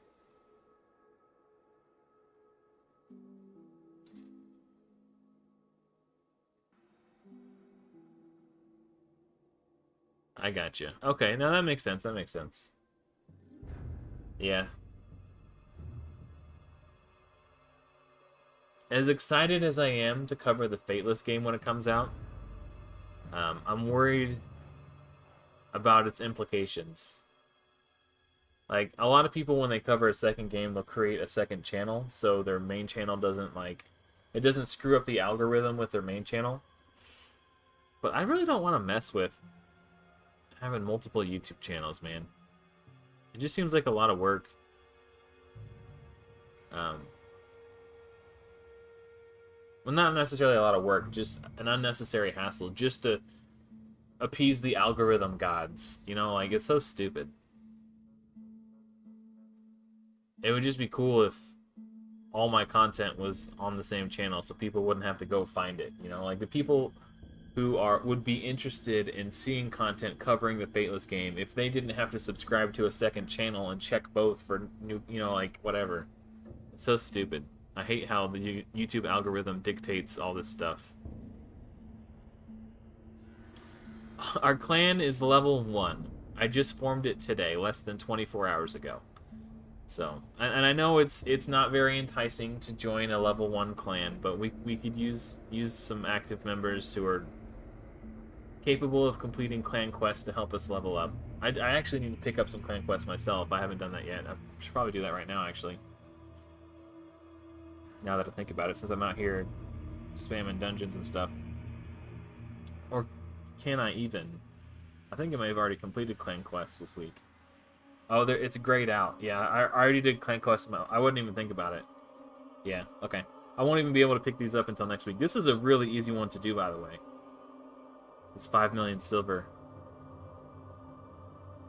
It sounds like a lot, but, I mean, if you're active, you can get it done in like 3 or 4 days. Yeah, I've already taken clan quests this week, but... So we need to hit level 5 to unlock Yannicka. We're level 1. Okay. So, we'll get there in time.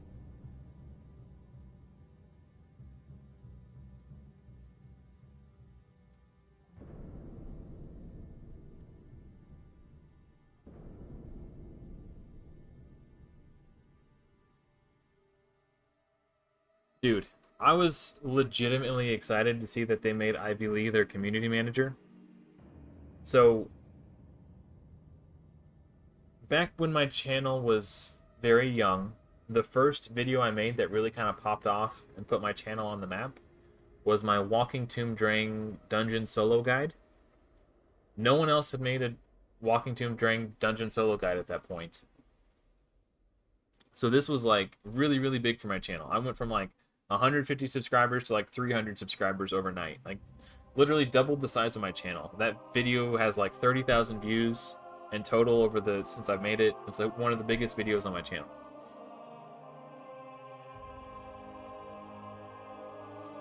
Shortly after I made that video, Odd One Gaming sort of, I don't want to say he reacted to it, but after watching it, he made a video too, showing his guide and his build, and he gave my video and channel a shout out.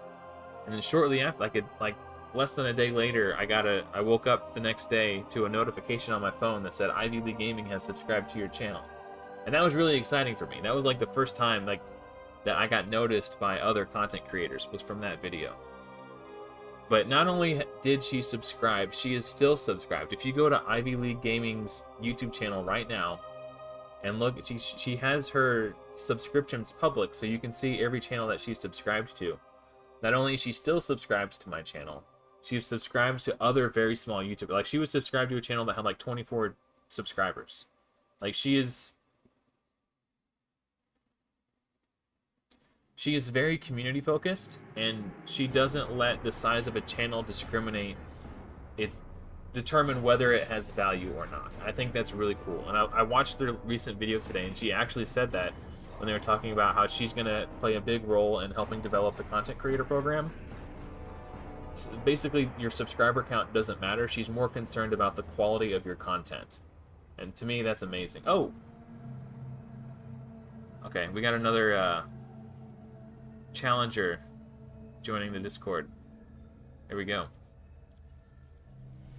Body parts, you are in the challengers.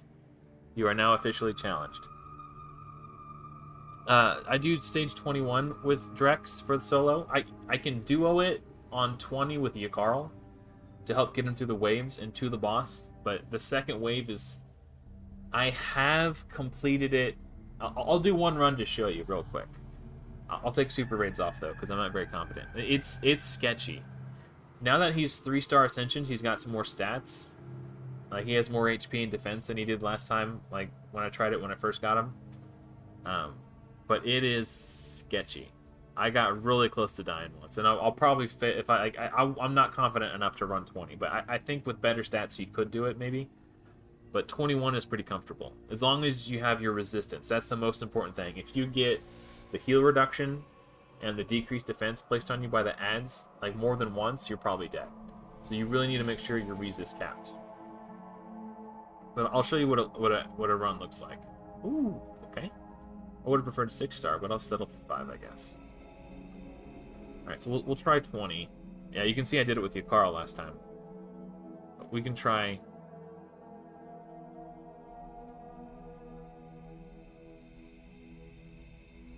the second wave is really sketchy. And then these annoying buttholes right here put block debuffs on themselves, so the runs just kind of take a long time. Because what's good, though, is that rather than doing the block debuffs thing, they're attacking with their A1 to kill these guys. So they take a turn off to secure a kill, which is nice. But if you don't provoke them, then they block debuffs on themselves, and it's really annoying.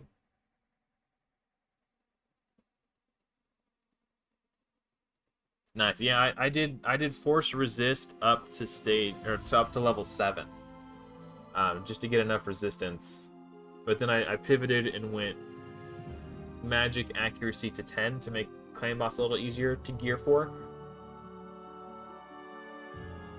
Yeah, so we didn't provoke that one on this front one here. So when she gets, yeah, now she's got block debuffs on herself for 3 turns. So it's a little slow going.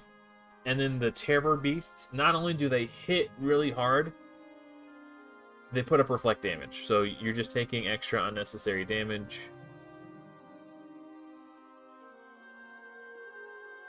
But the first wave isn't an issue. The boss generally isn't an issue.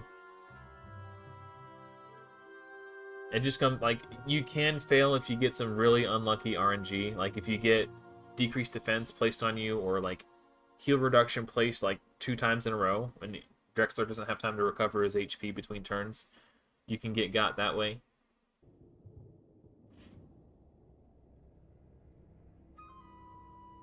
And also they do these counterattacks, so, you know, you're taking extra damage that way. But again, the first wave isn't necessarily the issue. It's always the second wave, in my opinion, or my experience, that is the troublemaker. Okay, so these Terror Beasts, these guys up front, if you don't provoke them, they do this Shriek ability. Watch how much damage they do. This guy. Okay, it was like 12,000, and it was a strong hit. If it would have crit, it would have done even more. But now he's taking extra damage from the damage reflect. Like, that took out like a third of his HP on that Shriek attack.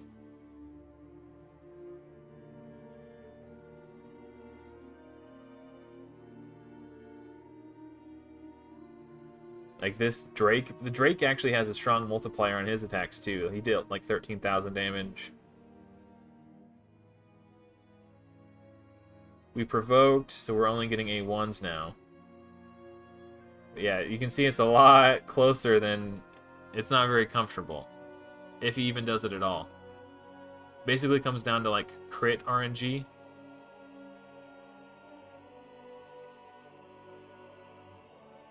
And now that the burns are out, he has a 100% chance of placing the provoke, but they're strong affinity, so he could weak hit. Yeah, so he weak hit this one, so there's no provoke here. He got another Shriek. Almost killed him. Yeah, just the fact that he's weak affinity makes this so much sketchier. Now this one's going to have Shriek, unless we provoke it. No, we didn't provoke. We might actually die here. Yeah, so he can do 20, but it's super sketchy. And I certainly don't have the gear for it. A much better geared Drexthar could certainly do it, but mine is not there yet. So 21 is this, because he's strong affinity on 21. It's a lot more comfortable.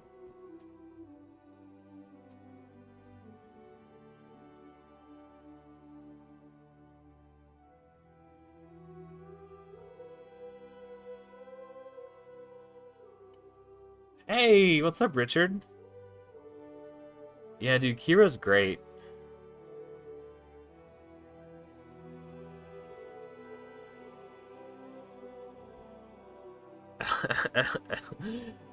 Elva for Elva. Yeah, that's a good substitute. If you don't have Elva, then Elva's the next best thing. Yeah, that Ultra Nightmare team. So it was that team that was sort of the inspiration for the team I'm running on this account. Somewhat.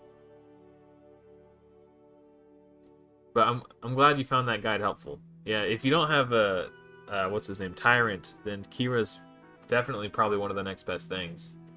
There's a small handful of champions who do the increased defense and ally protect. But the fact that she does decreased attack on her A1 and passive, and she's a different affinity than Dark Kale, it means you'll have better luck against Force affinity. That was my biggest struggle if I didn't get my key in before the clan boss went Force. Sometimes I would fail to one key it, because, you know, Dark Kale's magic. You can't place it all the time. But if you have Kira, then you've got your backup. It's really nice. Man, that's crazy, Mike. Yeah, get that crisp going, buddy. Okay, I'm gonna reset my camera real quick. This lag is really bothering me.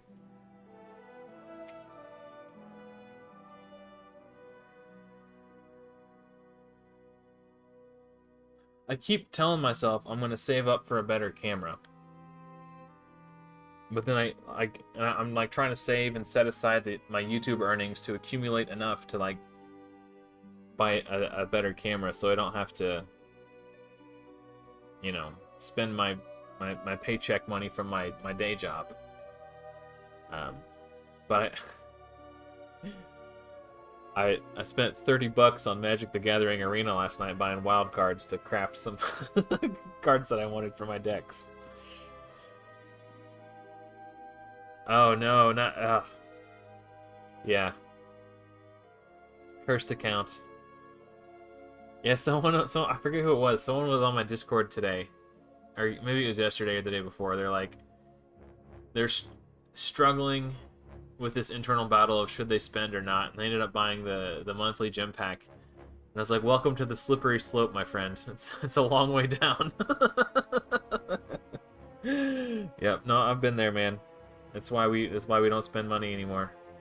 I'm a very, the only way if the moment I spend money on any account, at that point the seal is broken, and it's so much easier for me to justify spending money again. Because at that point it's like, oh, what's a little more? Oh, what's a little more? Oh, what's a little more? And that's how they get you in the gotcha. So the only way I can keep myself from making bad decisions is to just never spend money at all and make sure I never break that seal. That was the only way I was able to keep playing Raid. I was on an account where I had never spent money, which is why I started over. I'm not playing on my old pay-to-win account any longer.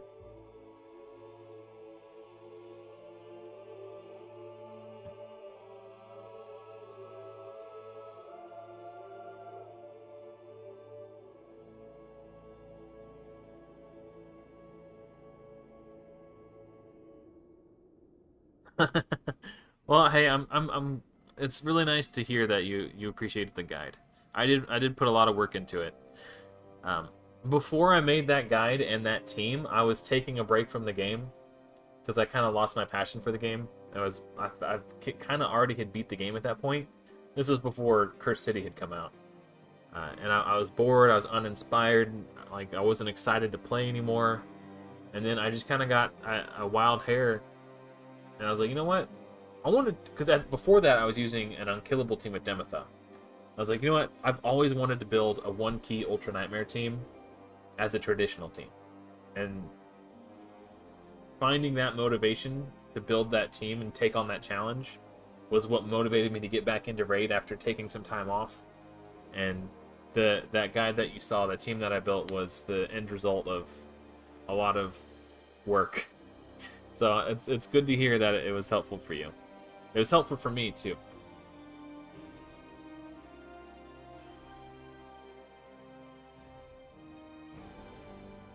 Oh, Longbeard, that's cool, man. I've always wanted to try Longbeard, but I've never been fortunate enough to pull him. Yeah, it's hard to like continue finding motivation to play once you kind of already beat the game, because at that point it's just like an endless grind for marginal gains, and it just doesn't feel rewarding. Thank you. I really appreciate that. You know what, Richard? I tend to agree with you. I do deserve more views. But you know what? My channel is growing steadily every week. I think I've been gaining about 70 subscribers a month steadily every month for like the last year. So at this point, it's only a matter of time, you know? Yeah, the weekend is really nice. Also, the passive that like does like yeah, extra was it like 20% or 25% damage?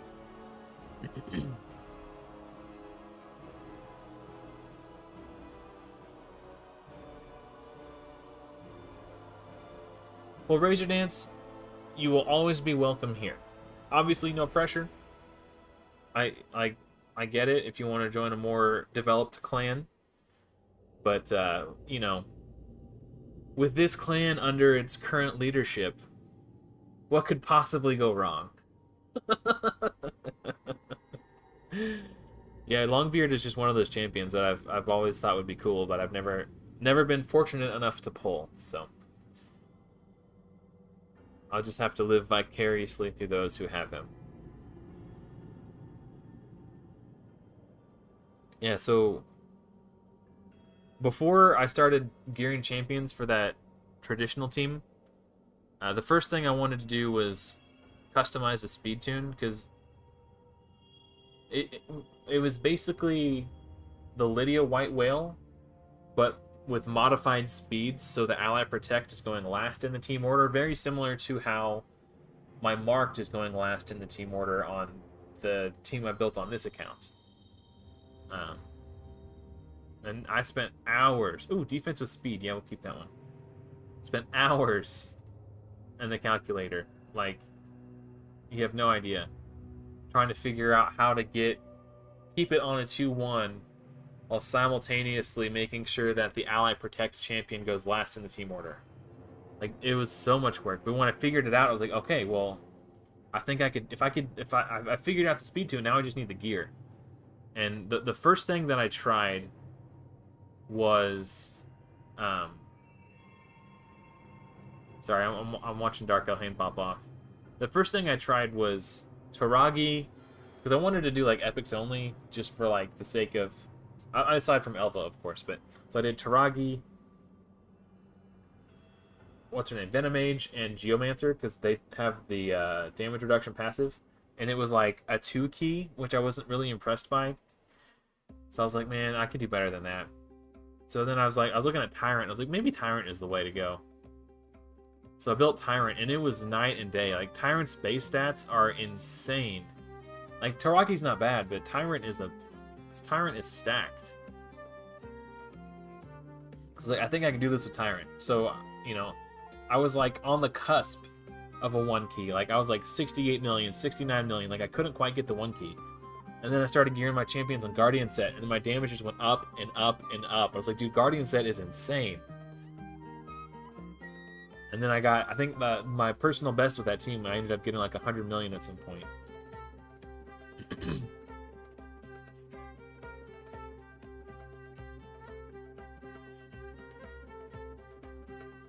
Yeah, I was really proud of that. I put a lot of work into it.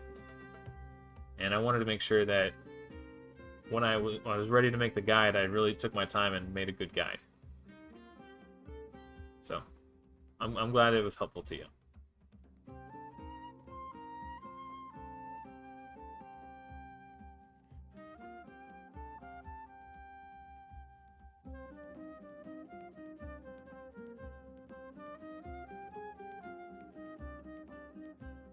I don't know why, I just like my guys to match. I'm sorry.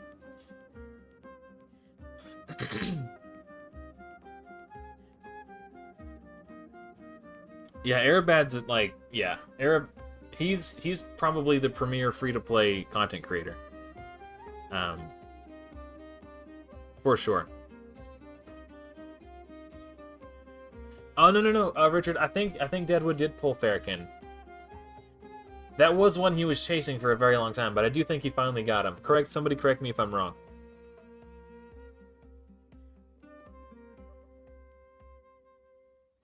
Maybe I'm wrong, because Mike says he hasn't got them either. Maybe I'm crazy.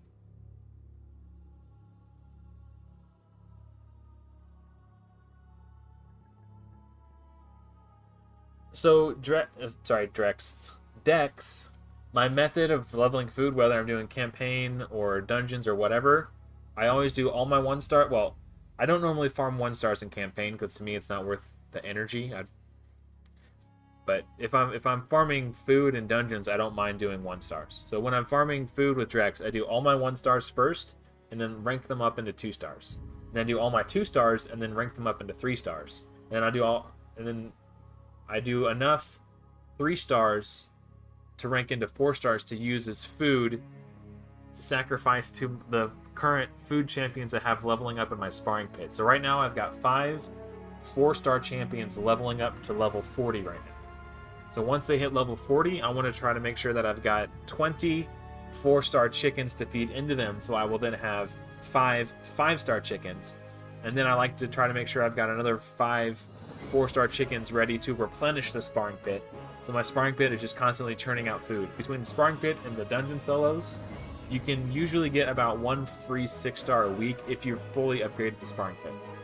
And I know it's a large investment, and I wouldn't recommend it for everybody, but I believe that I am active enough in this game that I will get good value from having upgraded the sparring pit. Oh, was it a Tisser? Okay. Maybe that's what it was.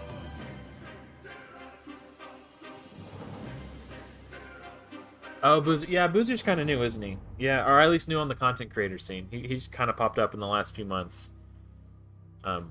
I've never seen any of his videos, but I think I've seen him as a guest on other people's channel. Has he been playing the game since it came out, or has he started his account in the last year or so? I'd be interested to know.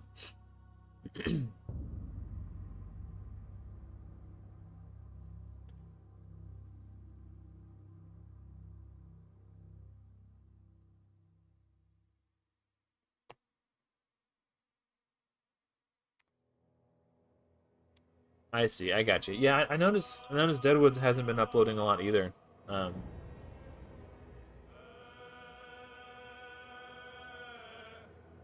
Oh, 4 years. Okay, that makes a lot of sense because I know he does like plat pushes, but like I was gonna say, there's no way that's a new account, right? Okay. I mean, it's still an impressive accomplishment. Dude, the content creator perks are basically nothing. Like, people will find any excuse to tear someone else down to make themselves look better by comparison. And it's just a quality that human beings have. Ooh, live arena starts in an hour, guys. Yeah, people see a free-to-play player finish in Platinum Arena. They look at themselves and say, well, why can't I do this? What sets him apart from... Oh, I know why. He's getting content creator perks. Get real. Get real. You think that's the difference between him pushing plat and not pushing plat? You're ignorant if you think that's the case. There's no way. No way that's the difference. Sorry.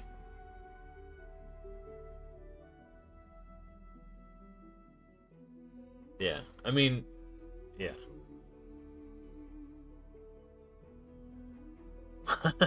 That's where I heard of Boozer. He was on with Ash. Yes, I did see that collab. I just noticed that ever since I started making videos, I have less time to watch videos about Raid, and I'm less interested in watching videos about Raid because I spend so much of my time making them that the last thing I want to do, it's like when you're, I don't know, if you work at McDonald's, you probably don't want to eat McDonald's for dinner. It's like that same type of thing, right? You probably get sick of the way the French fries smell, all that stuff. Just the thought of eating McDonald's probably makes you sick if you work there. It's kind of the same thing. Like, I noticed since I started making content, I consume way less of it.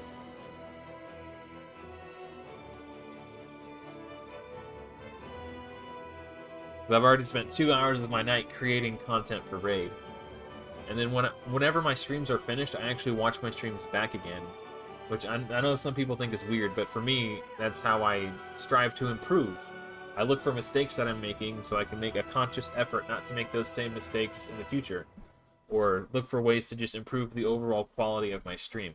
Like this little thing right here, I didn't used to have that at the start of my streams. The start of my stream was me going, hold on a second, guys. Hold on, I gotta copy this link and post it in Discord. So rather than just stumbling around like an awkward buffoon for the first 2 minutes of my stream, I just put this screen up and do all that crap in the background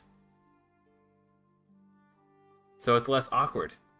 And then when I'm ready to actually start the show and I'm ready, I could just start. And the only reason I thought to do that is because I was watching back my old streams like, man, this is really cringy. I need to quit doing that. I need to come up with a better solution. So I do watch my, so like, you know, if I end up streaming for 3 or 4 hours tonight, I'm going to spend the next 3 or 4 hours when I'm done streaming watching my stream, looking for ways that I can improve it to make my content better for you guys. So by the time I'm done, I'm like, I don't want to watch any other raid videos. I'm sick of it. I will occasionally watch something if a video catches my eye and I think it's a particularly interesting topic. I do watch some Hell Hades videos occasionally. I'd really like Ash. He's very entertaining. Speaking of Ash, I think Ash is probably the hardest working content creator on the scene. It's insane how much content he puts out and how high the quality of his content is. He's hustling, dude. Much respect for Ash.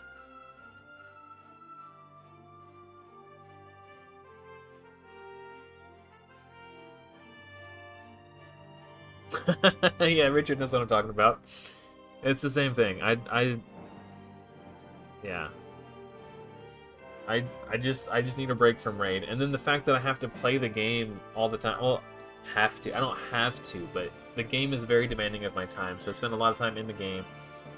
And oftentimes when I'm not, I just want to think about other things when I'm not making content for it or playing it.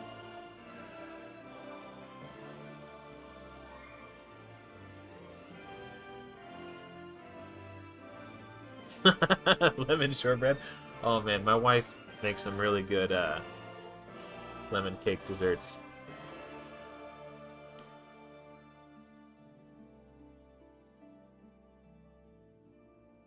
Yeah, so not only does he do all this content creation, he also runs a company, like a marketing company. So he's got the company that he runs. He's got multiple YouTube channels for multiple games. And yeah, and he's got a little boy too.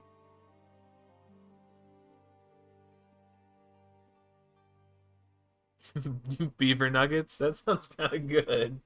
I've never had a beaver nugget before. Yeah. And not only is he just grinding, like cranking out content every day, it's like content that requires a lot of investment. Like the videos where he pulls 5 shards and then maxes out a team from the 5 champions he pulls. You know how long it takes to 6-star that many champions and get masteries, and like the amount of work that goes into those types of videos is immense. Like yeah, and not only does he do all that, he never seems exhausted. He's always just full of energy. Yeah, Ash is the boss. Like, I know Hell Hades has a larger subscriber count, but in my opinion, Ash is the GOAT. No hate against Hell Hades, of course. I'm just saying, you know, Ash is just such a hardworking guy, and he deserves to be on top, in my opinion. I mean, he's like number 2. You know, it's like, it's whatever, you know.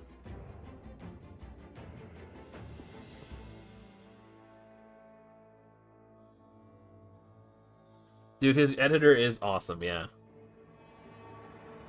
Yeah, I just heard that he brought Ottawa on to help his content. I didn't know that until I watched the Fateless podcast today.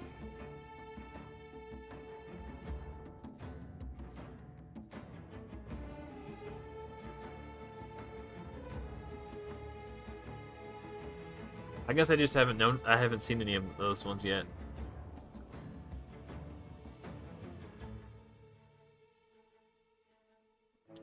Oh, dude, I'm so excited for the Fateless game. For sure. Like, their guy Samurai on the development team. Every time he talks, every time he opens his mouth, it's like a choir of angels are singing. It's like the dude gets it. Like, he understands gaming. He's played, you know, he's an old school WoW player. He understands. Like, every now and then during the podcast, he'll just like make a point, and I'm like, preach, brother, preach. Like, it just gives me so much faith in the project, knowing that they've got competent game designers working on the game. And then Brad is on the, he was like the community manager, and he's recently shifted into game development side. Brad is Chosen, for those of you who don't know. The Chosen was like a competitive StarCraft player, so he's a very competitive player. Of, you know, competitive player of games, and he likes to play games where both players are on an even footing, because it lends itself to a more competitive gameplay. Say it louder for the people in the back. Yeah. That's how I feel every time Samurai speaks on the podcast.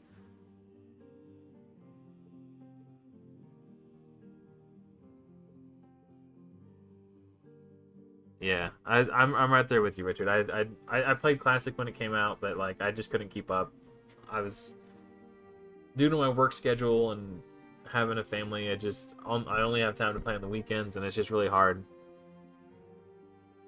Chosen didn't die, but he did quit making content for Raid so he can work full time for Fateless.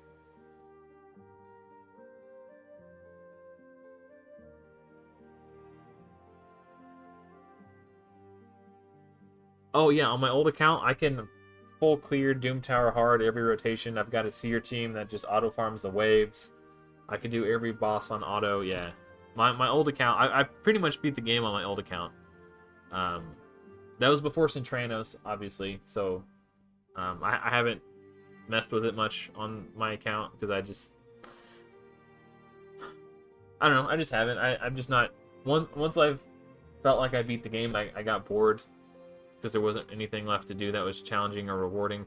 So I stopped, and then I quit, and then like Centranos came out, and all the Mythicals came out, and I think I quit for like 6 months, and a lot transpired in that time that I was taking off from the game. So I never tried Centranos on that account, but Doom Tower, I had that on farm. Yeah, Chosen's on the Fateless team.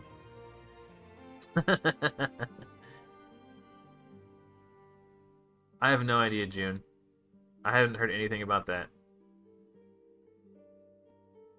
Yes, you can. Here, I'll show you. I'll show you my team. I'll show you the stats of everybody. It's the closest you're gonna get to a free-to-play Seer team. Obviously, you need Seer, but every other champion I use on the team is accessible. I do use a Kymar, but the way I've got the team set up, you could use 2 Renegades, and I in fact do use 1 Renegade on that team. But I can show you the setup real quick. And I'll go over the speeds that are required so that you can clear CV waves. Because that was taken into consideration when I built the team.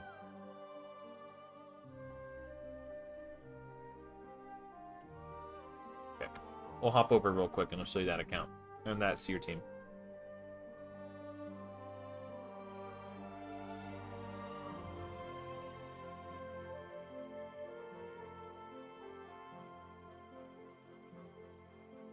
Also, this screen, I added this so if I ever have to close the game or the game crashes or something, you're not looking at my desktop wallpaper.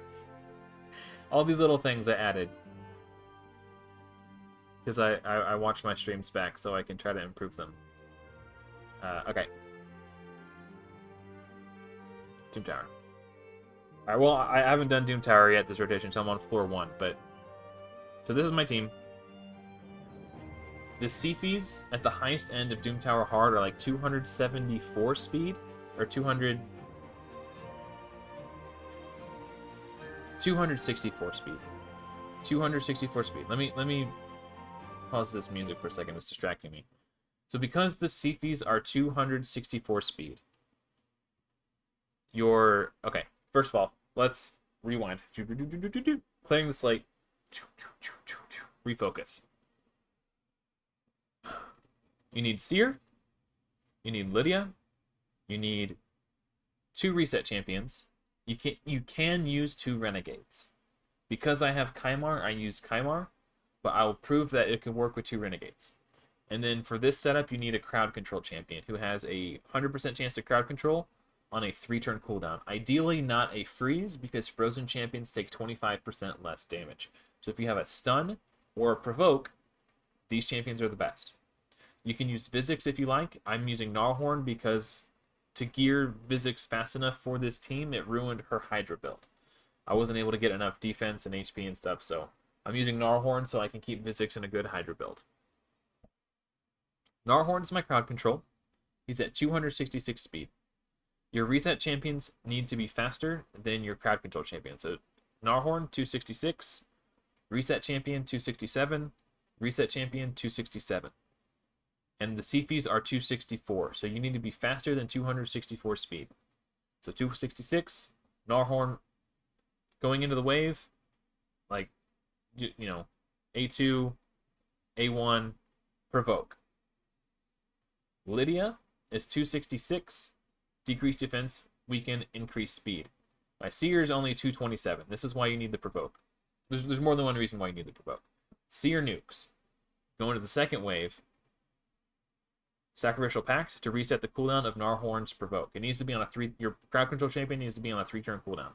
So when Renegade resets, it resets Gnarlhorn, and he can provoke. And then we go through it again, and then the third wave. This could also be a Renegade. I just happen to have Kymar, so if it works on the second wave, it'll work on the third wave. If you're using 2 Renegades, then the Renegade would just reset so your Gnarlhorn can provoke. And the reason you need a provoke if you're using Renegades is because it's only takes 2 turns off the cooldown, and Seer has a 4-turn cooldown. If this was a 3-turn cooldown, it would be fine, but because Renegade only reduces it by 2, you need an extra turn. You need someone to buy you an extra turn. That's why we have a crowd control champion. So, actually, I'll just turn it on auto climb. There are a few waves that can give you trouble with this strategy, particularly the War Chief, because he has that damage reflect passive. But that's actually way too fast. Hold on, let me reset this. This is all going too fast. Okay. So Kymar, he's got just AoE on the A1, A2, and then I guess Lydia's faster than Gnarlhorn. It doesn't matter as long as she's slower than your reset champions. It's fine. Okay, so they're all provoked. See your nukes. On to the next wave. She resets. Everybody goes. Then you provoke to lock them down to give... On the higher waves, Seer isn't fast enough to get a turn in here. Because my gear isn't good enough to give her enough damage and have her fast enough. So that's why we need the provoke. One reason why we need the provoke. If you set her to A1, there's a 20% chance she takes an extra turn and then can go straight into her nuke. If you wanted to bank on the RNG of her getting that extra turn, you can maybe forego the crowd control. But if this were a Renegade, we would just reset and then provoke with Gnarlhorn to give Seer time to come back to her skill. And then, so that's how it works. So this is probably the most free-to-play team you'll ever see. Like, this could be replaced with a Renegade. So if you can pull Seer and earn Lydia, and then I guess you'd have to pull 2 Renegades, but 2 rares, a free champ, and then a rare. So 3 rares, a free champ, and Seer. Torment waves can be tricky too. There are some waves that get a little tricky. When I face Torment waves, I take out Gnarlhorn and replace it with Elva Autumnborn. If you have any block debuff champion, they can work for you. Any wave that has War Chief in it is going to be tough, because Seer just dies when she does her... She gets the damage reflected and she dies. If you don't have Elva, you can maybe use Mithrala to cleanse, and then that also puts more buffs, so that might actually make everybody get refrozen.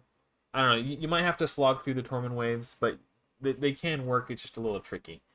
But it just depends on um, what's going on. There's a few tricky waves, but 90% of the waves is just full clear, full auto. No big deal. So yeah. Oops. I've meant to do a guide on that team for a long time, and I've just never gotten around to it. Armand's could work. The only issue with Armand's is he's magic affinity, so force affinity enemies might give you some trouble. But then again, if they do, you can just reset and try again until you get that good RNG. But yeah, I mean, as long as you have some form of crowd control. What I like about Gnarlhorn is that his provokes aren't predicated on landing a physical hit.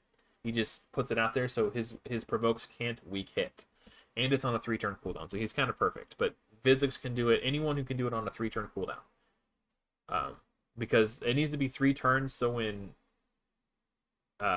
Renegade resets, it'll come off, and you can provoke to buy time for C or to get back to for nuke. Conan the Barbarian. Is that a mobile game? I've never heard of that one.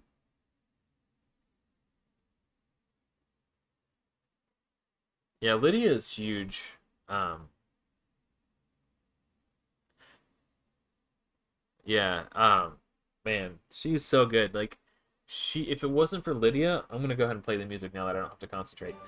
If it wasn't for Lydia, that account that we were just on wouldn't be able to farm Dragon Hard 10 because she puts block buffs on the enemy. She keeps the dragon from giving himself increased attack, so I'm taking 50% less damage.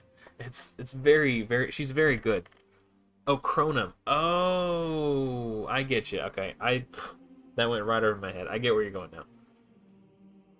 Yeah, I'd like to get Chronum on this account eventually. Discord isn't required, but you know, if you want to join, you can. I've got a special private channel just for our clan members. I doubt we'll get to this point, but if someday we decide to take Clan Siege very seriously, we might require Discord so we can coordinate a little bit better, but I don't foresee that happening, if I'm being honest. This is meant to be a very relaxed clan, very no expectations, just doing our best to try to kill Nightmare every day. That's kind of where I'm at. As long as we can kill Nightmare, I'll be happy.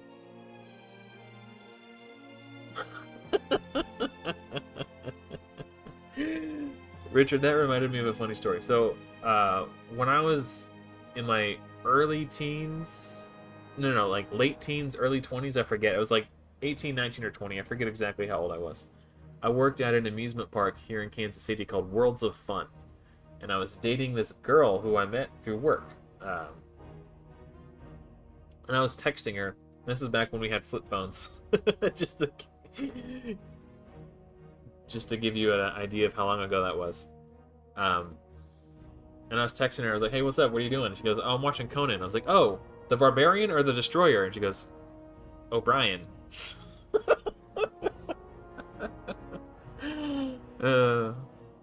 Yeah, that's how big of a nerd I am. I didn't even think about Conan O'Brien. I just assumed she was watching an Arnold Schwarzenegger movie.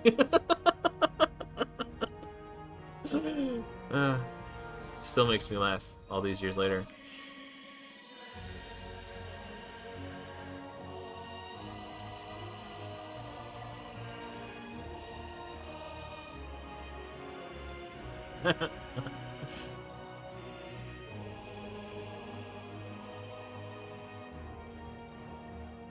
That's awesome, man. That would be super cool.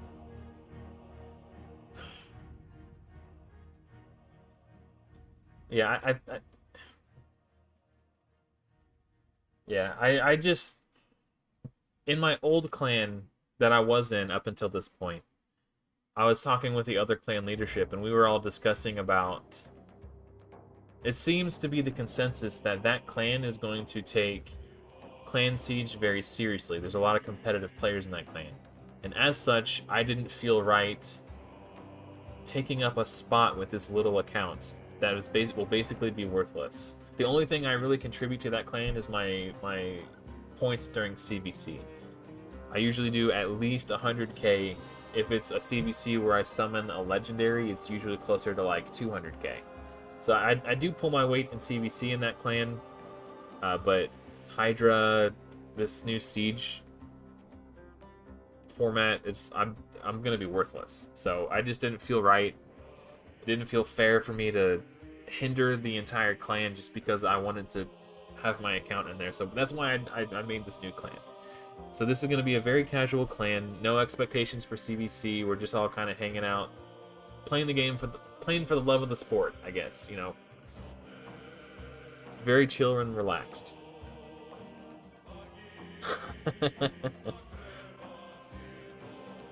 The clan, we're currently called Challenged.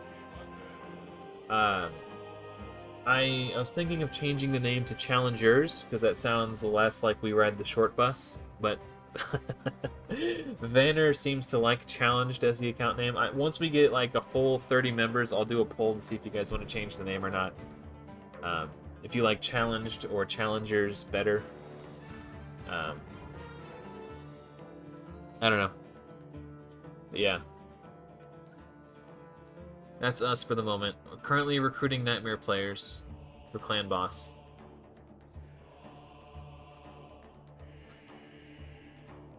But anyone is welcome, obviously.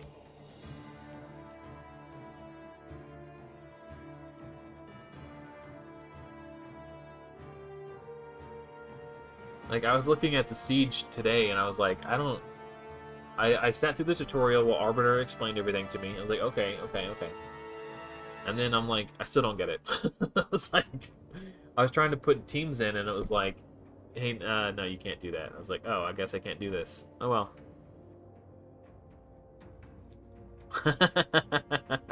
Drexthar Bloodtwin. Yeah, that'd be a good name for a clan.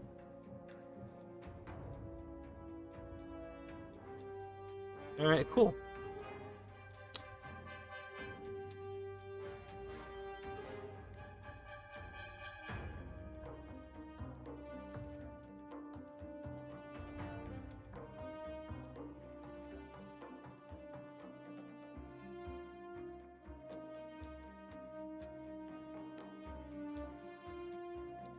Oh, excuse me. I'm kind of interested to see how Hydra Clash works from a lower level account and clan perspective. The only clan I've ever been in is the last clan that I was in. So I've only ever seen Hydra Clash from the perspective of an endgame clan. I'd be interested to see if the requirements for chests goes down if you're playing at a lower level. If it doesn't, then that's just like the stupidest thing I've ever heard. Like 35 million for a Hydra chest is, Hydra Clash chest is ridiculous.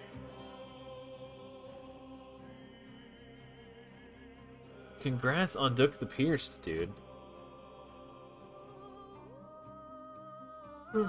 I personally hate Sun Wukong. He's a great champion, but he annoys me because of how often I have to face against him in arena. But yeah. And he's definitely a good pickup.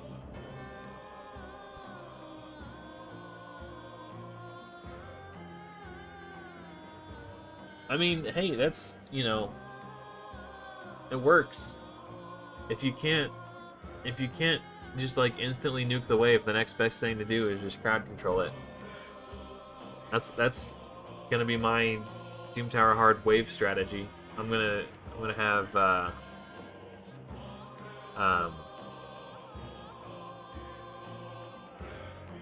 Vizix, Yakarl, and Syl as like my core.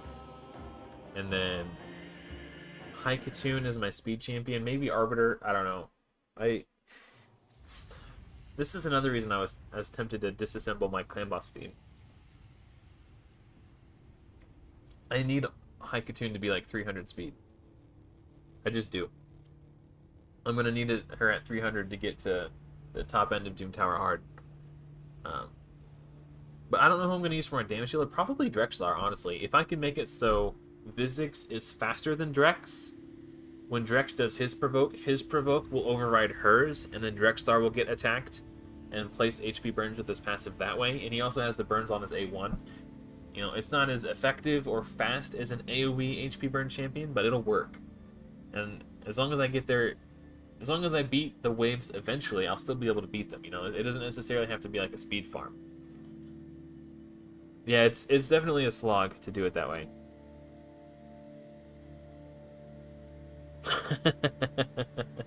Yeah, Seer's been a godsend on that account. That's a good point. Poison Explosion works too. I also experimented with Thea the Tomb Angel. A very similar setup, except with this setup you don't need a crowd control champion. But you could do 2 Renegades and it would work too. So you probably do need Lydia for decreased defense and weaken. But then you use Mithrala to set up Thea the Tomb Angel with increased attack and Hex. And then Thea nukes. And then you have the 2 Renegades to reset. And her nuke is on a 4-turn cooldown, but her A3 grants her an extra turn. So if you do the cooldown, she'll do the A3 to give herself Perfect Veil, take an extra turn, and then nuke. I did a test run on it, and I think she works. I didn't go all the way to the top because I lost motivation to like keep playing on that account. It's just hard for me to play on an account where I don't really care. I guess. I don't know. So, yes. Okay. So the way that works is, let's say hypothetically, I provoke with Vizix, and she places provoke on everybody. And then I try to provoke with a second provoke champion.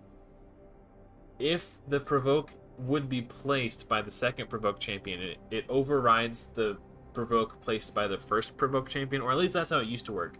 It's possible that things have changed, but last time I checked, this is how it functioned.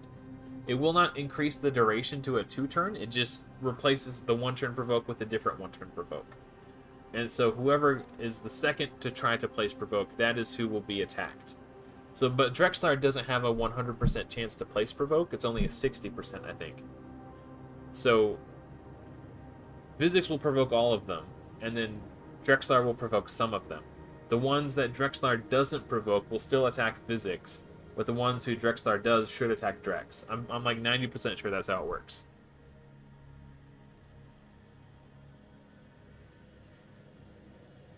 Oh, that's nice. Yeah, you're getting there. Yeah, I don't know. I guess I could test it. I have a Gnarlhorn. He's not geared right now. Yeah, let's test it real quick. Because now I'm curious. I don't like to make assumptions and assertions without having the data. I know it did at one point work that way. But things get changed all the time. It's possible they saw that as a bug and they fixed it at some point. Who knows?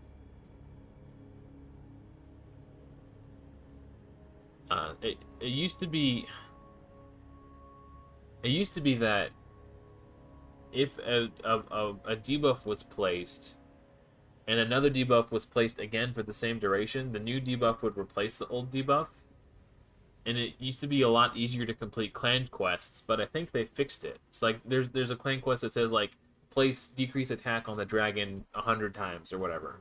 You used to be able to knock it out really fast if you had someone like Coffin Smasher who can go do it on a 3-hitter, because each instance of his A1 can place the decrease attack.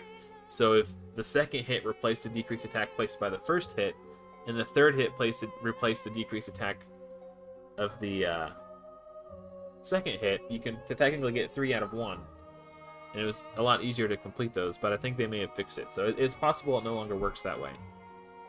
Hey, thanks for hanging out, Richard. I appreciate it. You have a good night as well.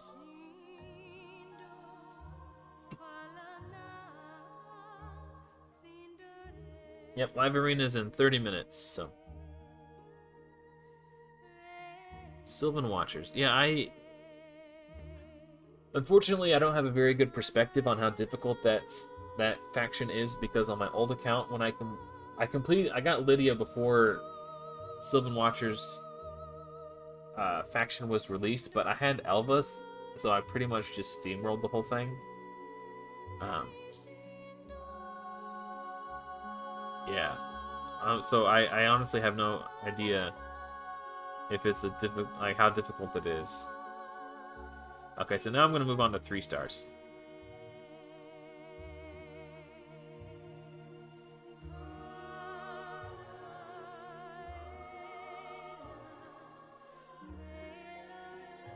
Oh yeah.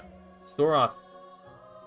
Yeah, Frostbiter is a joke with Drexthar. The only difficult part is going to be getting enough accuracy, but he's got an extra 70 from his aura, so. Is it really going to be that difficult? Let me look up real quick how much accuracy you need for the final boss on Doom Tower Hard for Soroth. My instinct is that it's 500, but let me check. Hopefully it's not that high.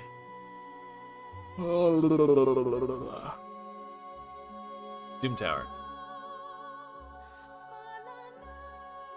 Notation 1. Hard. Stage. 120.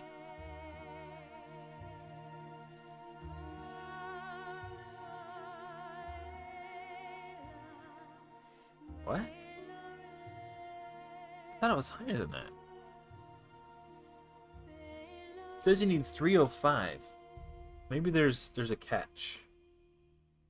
I thought it was like 500.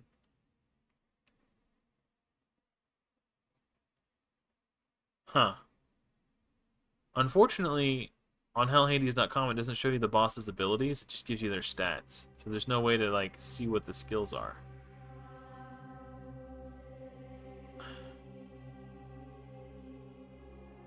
Let me try a different site. Oh, that's rough. Yeah, that happened to a clanmate of mine as well, where they keep introducing new factions, so he just keeps putting it off because he can't do the new faction.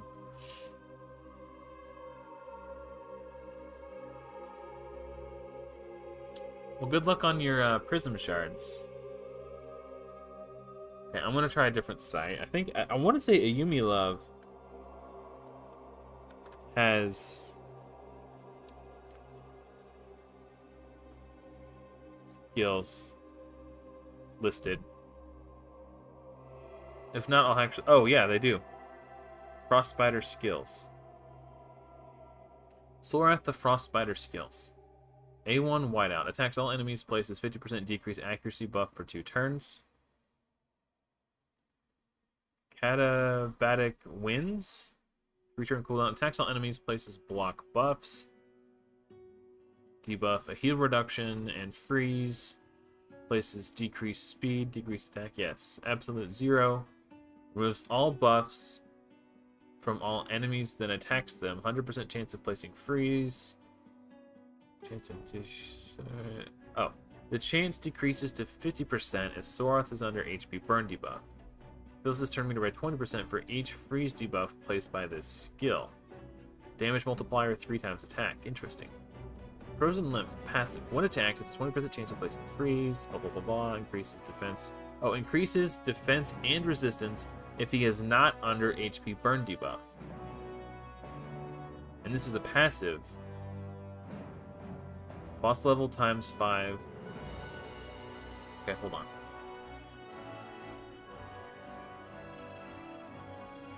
So yeah, all the information is on ayumilove.net. Oh, you guys can kind of see it. Whoops, I'm hiding chat. I didn't realize it looked like that. Okay, hold on. Back to chat.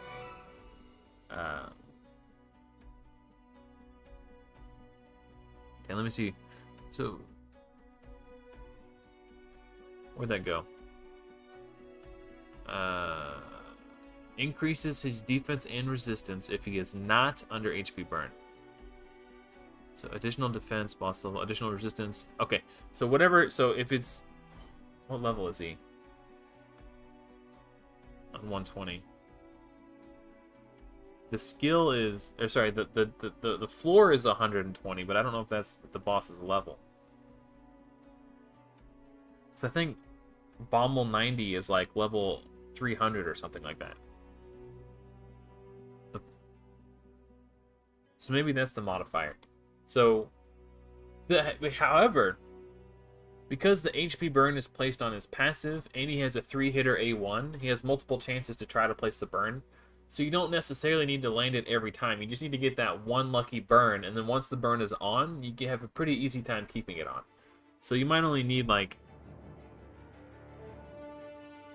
mine's got 200 accuracy with the 70 accuracy aura, so I've got like 270, 280 accuracy, something like that. That might be enough. Again, AyumiLove.net coming in clutch.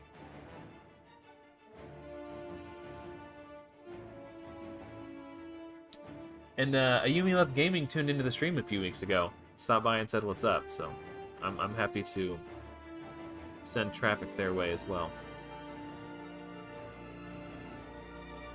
Oh, here's the stats. Okay. Stage 120. They're level 300? No, that can't be right. It adds 300. So you need 600 accuracy? That doesn't seem right. Maybe it is. Who knows?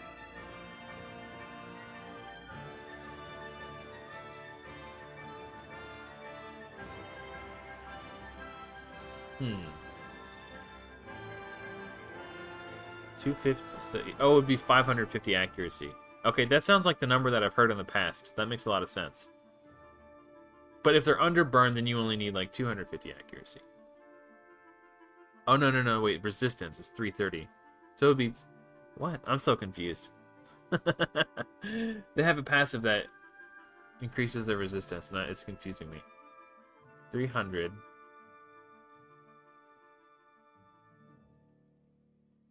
Oh, those are the spiderlings. That's why. I was looking at the wrong ones.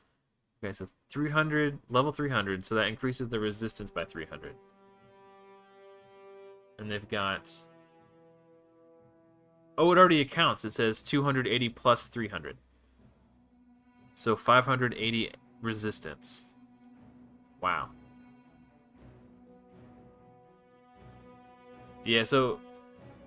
in order to be capped to, like, only get 3 presented, you would need, like, 600.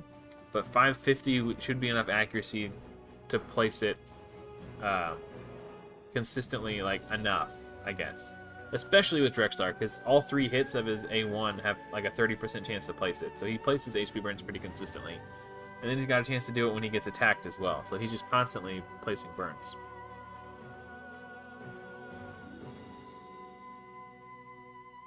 Gorgorab was the clincher for me too, Mitty. Yeah, that was the one that I needed the most. Oh man, yeah, the Undead Hordes is a very difficult one. He's got the Duelist as the final boss. I'm hoping with Seducer for ally protection, I'll be able to handle it. For those of you who don't know, that what makes the Duelist particularly difficult is his damage scales off your max HP. So you can't increase your tankiness by stacking more HP, because that just means he deals more damage to you. His attacks also ignore 100% of your defense, so you can't make yourself tankier by stacking more defense. It's irrelevant. So stacking HP and defense doesn't help you survive getting attacked by the Duelist. He just kills you anyway. So, ally protection, reviving, lots of healing, are all the things that I'm going to need to get Lydia. For every faction who has the Duelist as the final boss. It's going to be rough. I'm going to go let my daughter know that if she's not already asleep, I'm going to let her know that it's bedtime, and I'm going to grab a quick snack. I will be right back, guys.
Yeah, Burgess is a really good solo scarab.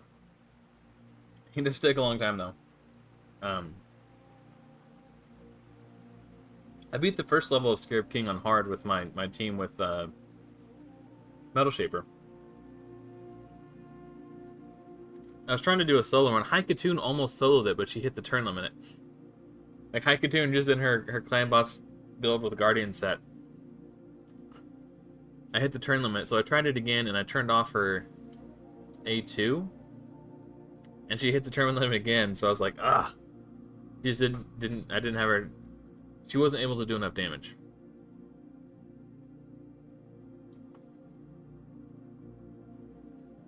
Destroy gear probably helps a lot.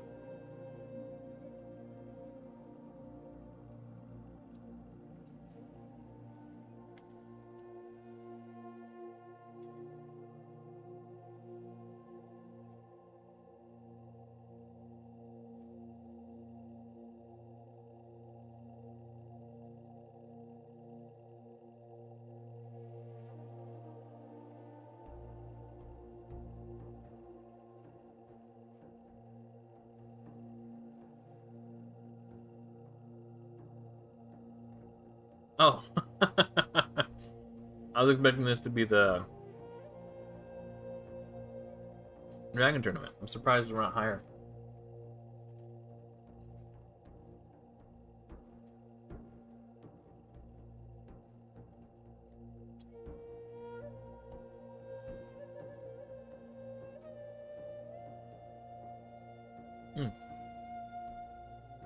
Forgot, I meant to, Oh, I guess I did. There just wasn't any fights in here that I could win. Okay. Well, live arena starts in about 15 minutes. Yeah, I finally built my armor in Destroy. His current Destroy build isn't going to be enough to go all the way to the top of Doom Tower Hard. I'm going to have to rebuild it, but I was pretty silver broke at the moment because at the time I had just built my clan boss team and spent like 35 million silver, so I didn't have a lot to work with.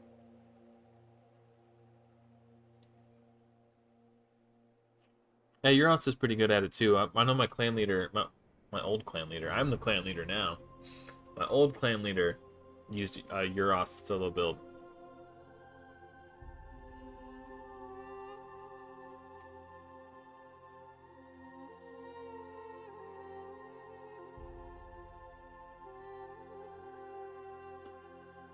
Honestly, I've never tried it, so I can't say personally.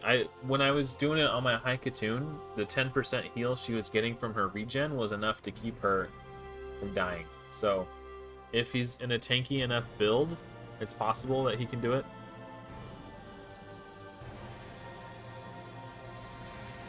I tried to solo it with Drexthar, but I don't have any blood shield for demon spawn.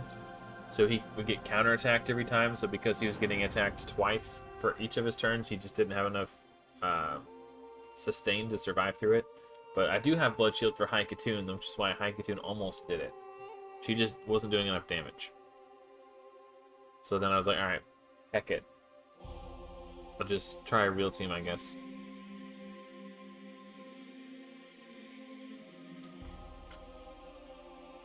It's not bad. Yes, you may. Good night, sweetie.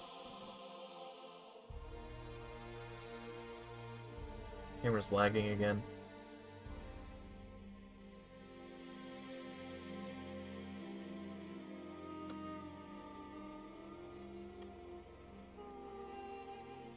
What's up, sweetie? Oh, I'm just...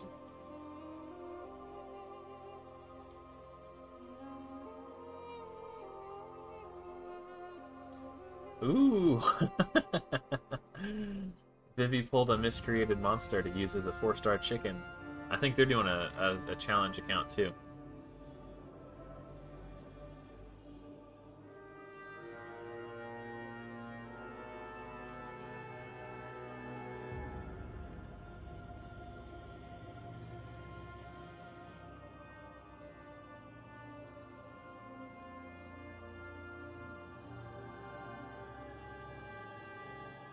Oh, that's exciting. Well, good luck. Hopefully you get it done. Yeah, if you've got Drexthar and you make it to the final boss, I'm sure you can do it. On my last account, I used Walking Tomb Drang to solo it.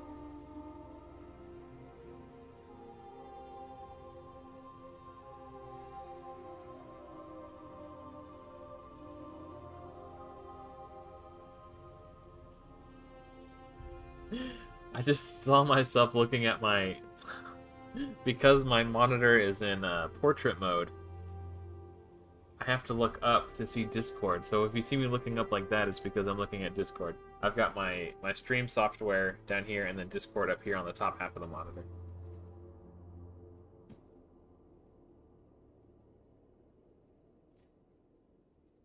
Like this, I'm looking up. That's because I'm looking at Discord.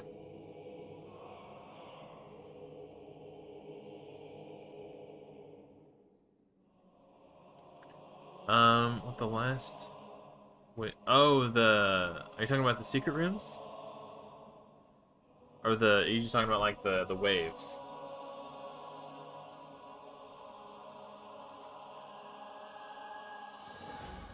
Like, the fact that the Sifis exist in there is specifically why I want to get my Haikatune to, like, 300 speed.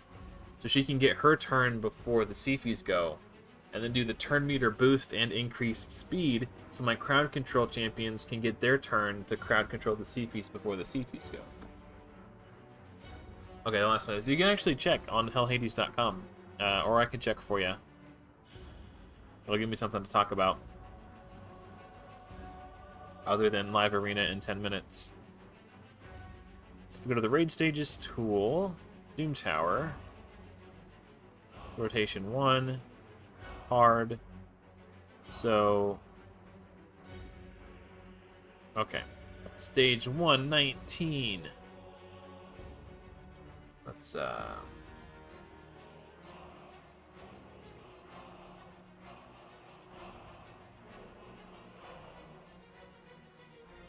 okay. Frozen Banshee. Yeah, that shouldn't be too difficult. On the second wave, okay. So these Mountain Kings have a ton of resistance. 365 resistance. So you need almost 400 accuracy to, like, basically be guaranteed to land your debuffs. And this is why I always tell people 350 accuracy for Doom Tower Hard. These Sifis right here. You need 340 to overcome their resistance. You might whiff on a Mountain King if you aim for 350, but at least you're getting, like, the one who places block debuffs. And the Rotoses. So yeah, that wave's kind of challenging. This one should be pretty easy. Yeah, it's just these Sifis that you gotta worry about. I think there's a few that have Sifis in them, like, leading up to it. Yeah, you'll notice a frosty theme leading up to the final bosses of Frost Spider. These should be pretty easy. That's that Sifi wave on 119 that I'd be most worried about, especially with 2 Rotos in there too. Yeah, this is nothing to worry about. You should be alright there. Mountain King could be tricky because of his resistance, but Turtles can smack too. There's Sifis here as well. Yeah, any fragments I get for the Packmaster fusion or any temporary fusion are automatically going to be converted into fragments for High Mother Mod. Tormin can be a little tricky. Dark Elhain can be a little tricky if you're using Yakarl. Yeah, I'm probably gonna have to build Archmage Helmet as a secondary crowd control champion to come in when I can't use Yakarl. So for champions like Sifi who have a chance to cleanse the stun off, the freeze off of themselves at the start of the turn. So for Sifi waves and for Dark Elhain waves, they'll probably have to bring in Archmage Helmet. Yeah, Torments could always be a little tricky, especially when you get really high up there. I don't think my Dark Elhain's going to be enough to be a hard counter for these Torments. I think I'm going to have to level Seducer for block debuffs. So I've already got one set aside who's 3-star Awakened.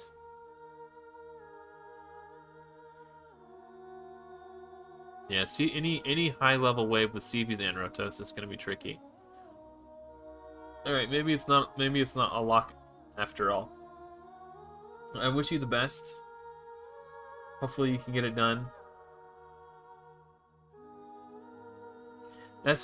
The waves are always harder than the bosses. The bosses are easy. I should say easy. It's easy to build a team who can counter this required, like, I'm trying to think of how to phrase this. Every boss has a set of mechanics that can be countered with the proper team composition. And it's a lot easier than people think to build a team that can counter those mechanics.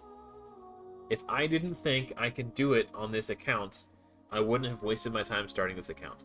I'm firmly positive that with a rares only plus permanently free available champions, I can beat Doom Tower hard. The only one that gives me pause is Doom Tower, Bommel 90 hard. That's going to be very tricky. But I'm not concerned about Dark Fae, I'm not concerned about Scarab King, I'm not concerned about Frost Spider, I'm not concerned about the Griffin. Like, Doom Tower, Bommel 90 on hard mode is the only thing I'm legitimately concerned about. And there's ways to cheese it. So, worst case scenario, I can build a Crusader solo strat. I think it's Crusader. There's a Sacred Order rare who does block damage on himself. So he can solo Bommel 90.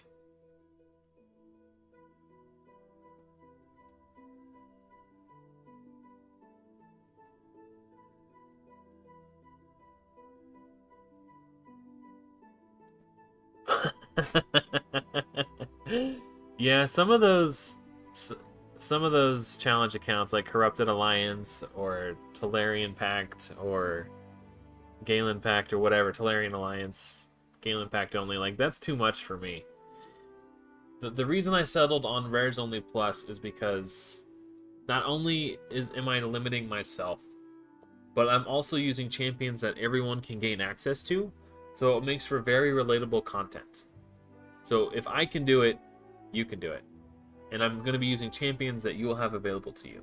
That's the number one focus of this account in this series, is to show people how to do it with champions that they have at their disposal, and will likely have at their disposal. Because if I do an uncommons only account, and I do it with uncommons, yes, technically that means everyone should be able to access those uncommons, but who's going to want to build a full team of uncommons? And the amount of gear that it would take to brute force some of these mechanics with all uncommons is ludicrous. So even if somebody watches those guides, it'll take them 3 years to farm the gear necessary to do it with uncommons. So is it really helping anybody? But like, showing how to do solo champions with, like, solo content with Drexthar, like, you can get Drexthar after like 3 months if you really grind for him. And then once you've got him built, you can start soloing Iron Twins up to stage 10. Then you can awaken him and get his blessing and, like, start farming materials to get better and better blessings, and until you get to 3-star, and then, like, it's just massive. Yes, exactly. All of Stu's old guides, it was like, look how easy this content is. I'm doing it with rares and epics, and just ignore the gear. Don't look at the gear, guys. Yeah.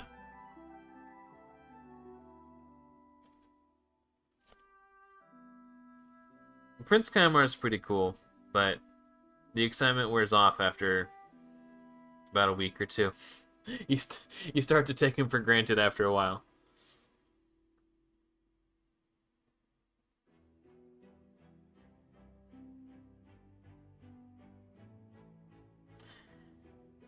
Yeah, I think the biggest issue, or the biggest problem I'm going to run into, is just stats. Because my Master Butcher one of my Master Butchers were in regen, and they still just died anyway. Because they don't heal themselves from their passive, so. And having 2 doesn't work. Well, the second one will heal the first one, but the first one doesn't heal the second one, is the issue. Because the heal goes out based on team order. So the first one, when they all get attacked simultaneously, but the first one, because he's higher in team order, will take damage first and heal the second one when the second one hasn't technically taken damage yet. and then this passive goes on cooldown for a turn. And then this one is low, and then when this one gets hit, he heals the one in front of him, so this one gets healed, but then this one doesn't get healed. So, because I tried running 2 when I beat him on normal, and it didn't really do anything.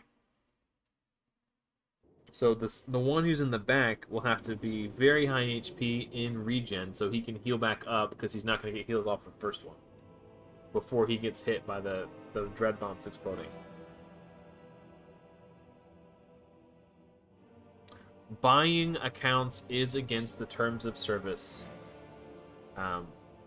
If you're lucky, you can maybe get an account from an account giveaway, but exchanging real-world money for Raid Shadow Legends accounts is against the rules. If anyone stands to gain profit from a Raid Shadow Legends account, it's Plarium and Plarium alone. And that's how they see it. So. Okay, well. I think account sharing is technically against the rules too. There's... I don't know. I've never actually read through and memorized the terms of service, and they're subject to change, so any advice I give you today that might not be valid tomorrow, or vice versa. So I because I'm not a rules lawyer who works for Plarium's legal team, I can't necessarily... I don't want to get into a discussion of what exceptions to the rules are, because I don't want to give you bad advice and then end up having you get your account banned or something. So the best thing to do would just be to avoid it entirely. That's my advice. Okay, live arena time, guys. I got butterflies in my stomach. I'm a little nervous.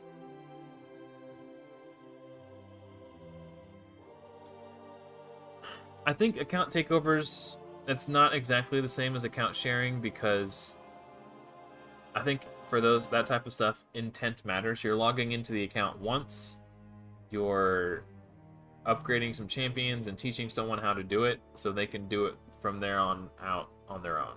And then you know, account sharing, the way I think of account sharing is I think of it as, I'll play the account for the first 12 hours every day, you play the account for the second 12 hours every day, and we'll just go back and forth like that, taking shifts so we can get a competitive advantage.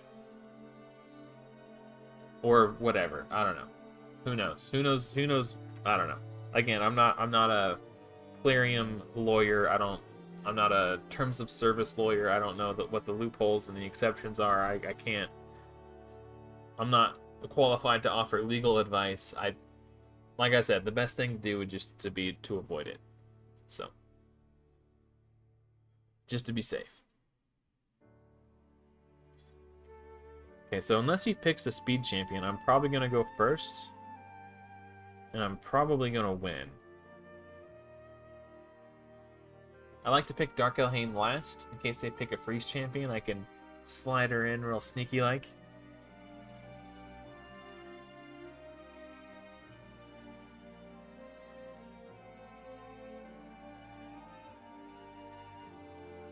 Okay, that's interesting. Yeah.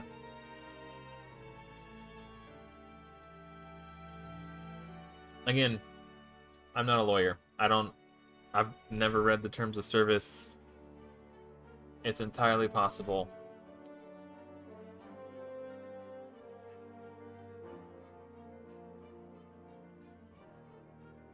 that my interpretation and understanding of it is wrong and skewed. No, I will not give you my accounts.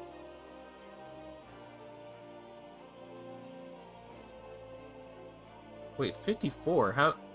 I thought you unlocked Live Arena at level 55. Maybe it is level 54. Okay.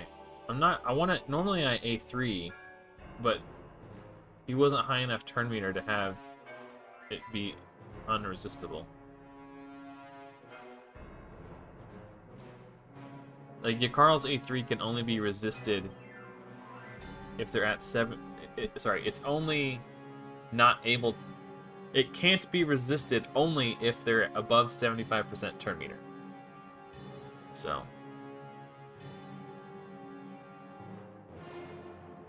Hey, what's up, THC? Welcome.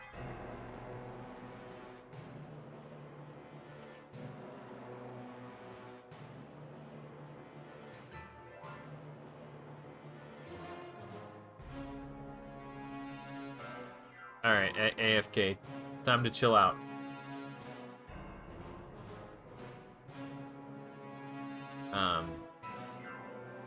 I know you're just joking, but, take it easy.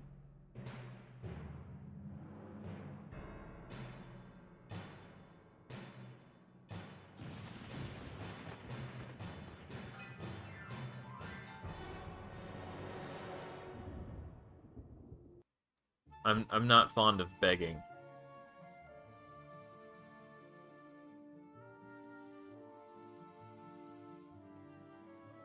Especially begging for things that people have worked very hard on. Or paid a lot of money for. Heck yeah, you did. Oh, what the hell? I don't even know what that guy does. But considering how power-crept all the mythicals are, I'm assuming it's fair assumption that I should ban this one.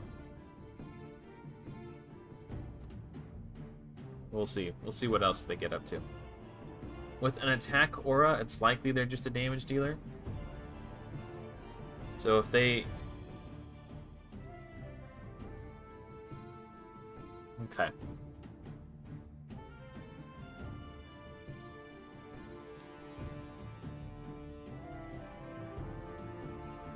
Hey, what's up, Jack?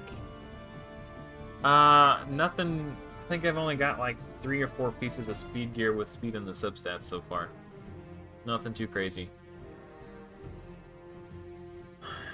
Which is crazy considering I spent like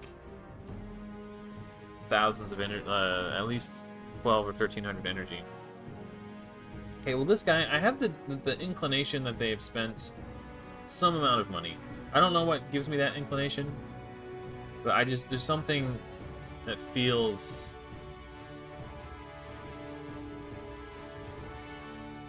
amiss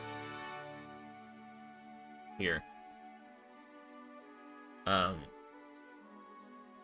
So we'll see. He might be faster. My Hankatoon's super slow because she's on my clan boss team. She's oh. Okay, it looks like it didn't matter.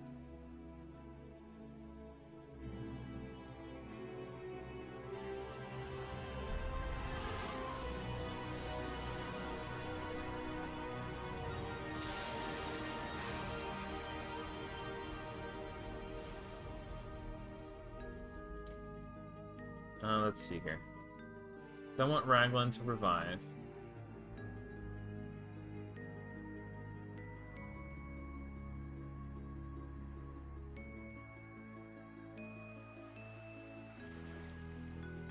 Nice legendaries, buddy. We're whale hunting tonight, boys. No. I don't ban damage dealers. I didn't know what that mythical guy did, so I just banned him because they're all ridiculously power crept. But I don't ban damage dealers. As scary as damage dealers are, that will never be the reason why I lose a fight. If I lose a fight, it's because my opponent goes first. And I probably should have banned Duchess because she can do block debuffs, and that would have shut down my entire team. My strategy is lock them down with Yakarl, and then pick them off slowly one at a time with my damage dealers. As scary as Georgid is, he will never be the ban.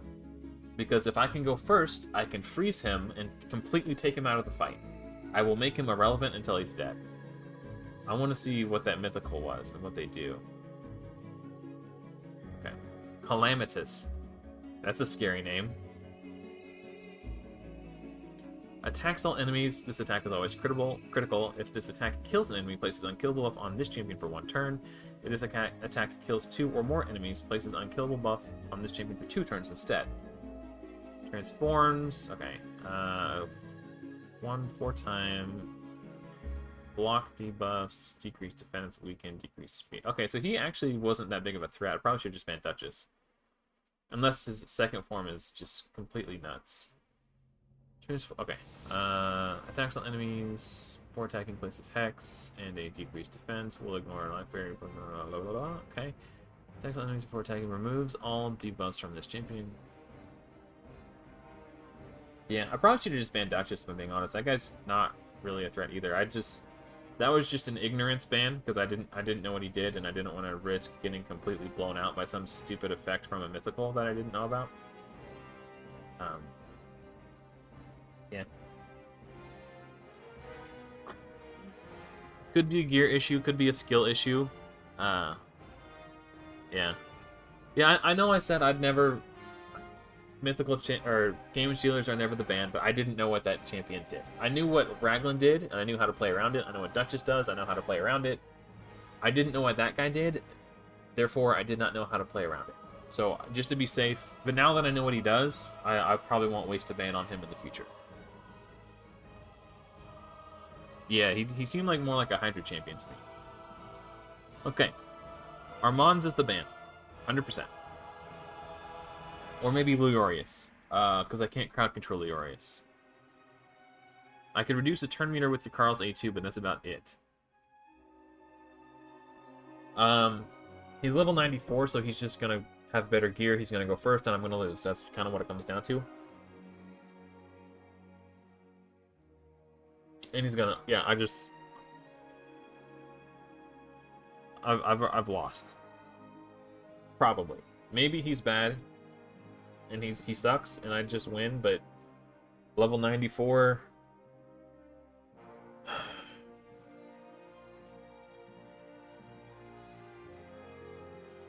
Okay. The only way I possibly win this is if I go first. There's literally no other way. If he goes first, I get locked out forever, and then I die to Leorius. If there's some snowball's chance in hell that somehow my Haikatune is faster than his Armand's, which probably not, because she's only 230. This is why, again, why I want to not have her subjected to... Yep. Okay. That was fun. Armand's went first, so I'm not going to waste my time getting frustrated by that.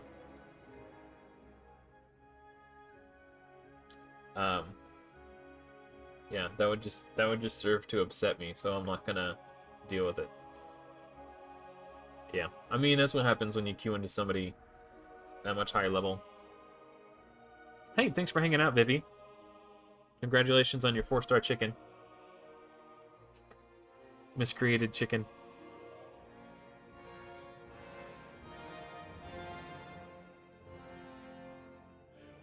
Yeah, that's about 100 speed faster than my Haikatune, so...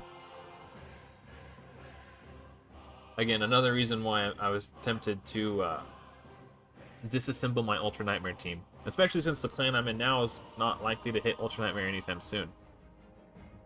I think we're gonna be focused on Nightmare for now. So it wouldn't really make sense for me to have an Ultra Nightmare team if we're not, you know. Okay, so right now Deacon is the ban, as scary as Hefrak is.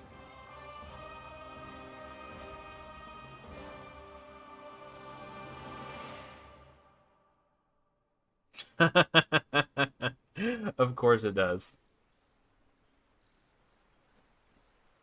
Yeah, don't even get me started on the new 50% chance of blocking Polymorph from the new set. Like, rather than fixing it on a fundamental level, they introduced a new way to deal with it. It's so stupid. It's such a stupid. I love Raid Shadow Legends, but I hate Plarium. I'll put it that way. The game doesn't have to suck. It could be a great freaking game. But they choose to make it suck anyway. Oh, that's a AoE revive? I didn't know that. Too bad Kale's gonna die. What the? I didn't realize. Oh no, it's two allies at random. That's what it was. So the reason I lost that match is because of this mastery. has a 50% chance to remove one random debuff from this champion when they lose 25% of their max HP or more from a single enemy hit. I got Resurgented, and I lost. So, I lost a coin flip. So, more RNG added to the game. I think big RNG swings, anything, if something has a 50% chance to either win you the game or lose you the game, it has no place in a competitive game mode. Or PvP, in my opinion. Stone Skin, horrible design. Helm Smasher, fun but horrible design. Like, it shouldn't be a 50-50. Just, it's stupid. Like, all that stuff. Polymorph, stupid. The whole point of competitive game modes is to figure out who the better player is. And anytime you introduce coin flips, you completely eliminate that. I mean, Hefrak is who killed me, but that's not why I lost. I lost because of the mastery, that Resurgent or whatever it's called. Yeah, I don't think I'm going to take game design advice from anyone that works at Plarium. At least on the financial side.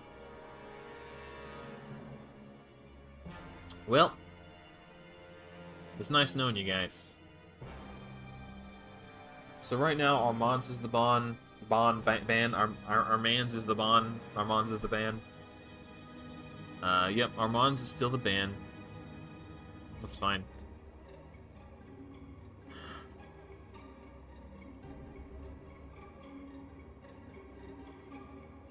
Yeah, Armand's is the ban. Pretty easy pick.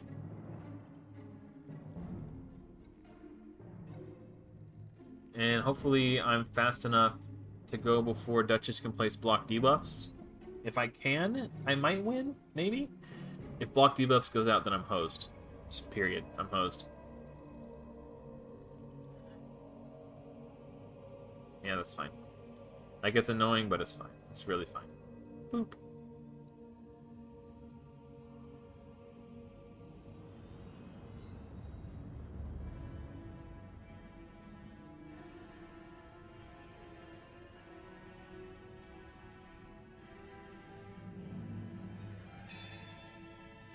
Two-turn Stone Skin is really stupid.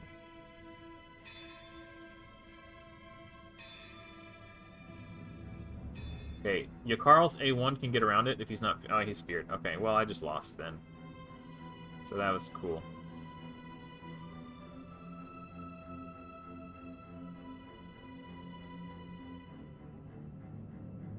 Yeah.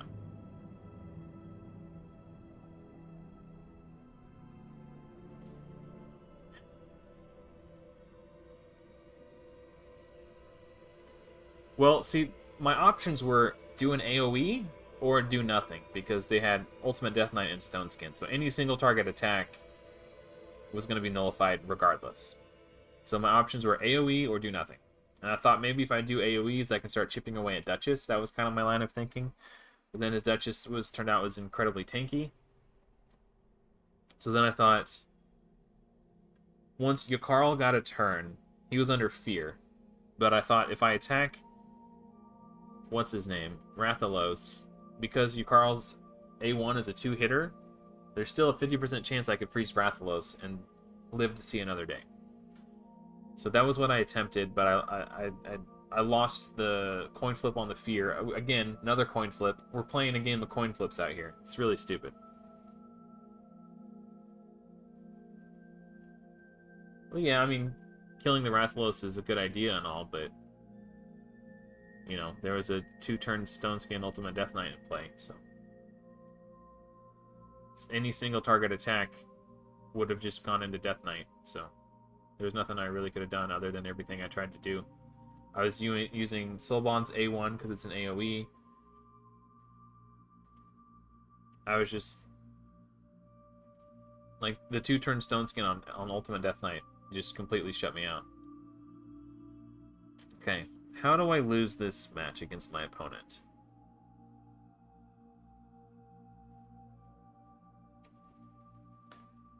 The only way I lose, I think, is if Brogni places block debuffs.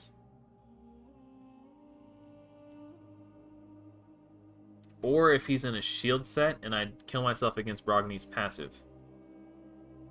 So I think Brogni's the ban. I can deal with everything else in here. Assuming, again, it's like, I kind of just lose the two-turn Stone Skin no matter which champion is in it.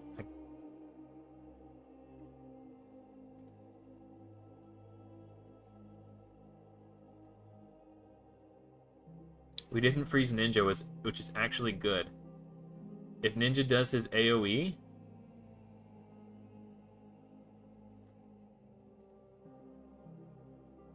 If Ninja does his AoE and freezes, it'll trigger Dark Elhane's passive.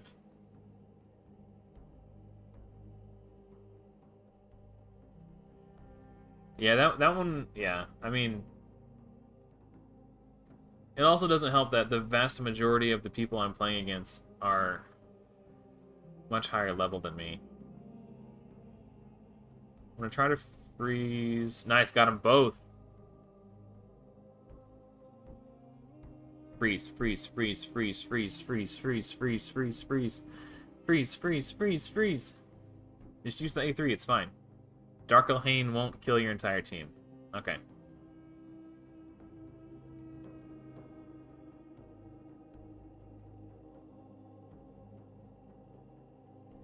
She's gonna put block damage up, it's fine. Or maybe she'll try to reduce the duration of the freeze. Oh, I thought she got her turn.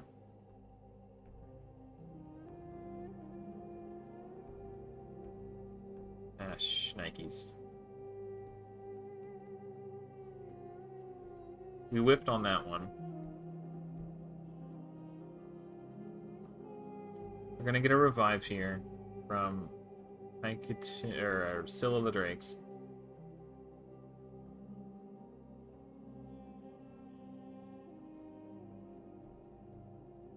Not really worried about the block damage too much, because I can just kind of crowd control him a little bit.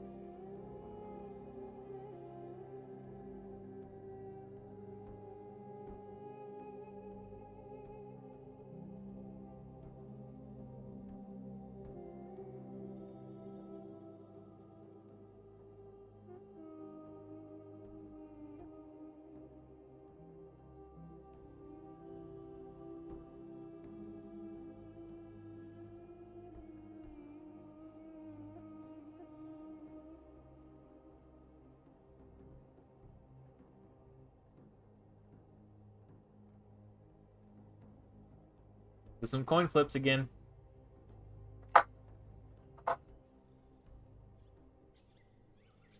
It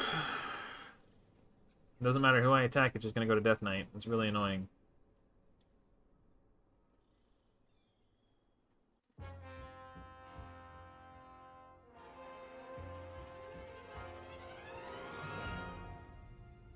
Interesting choice, interesting choice.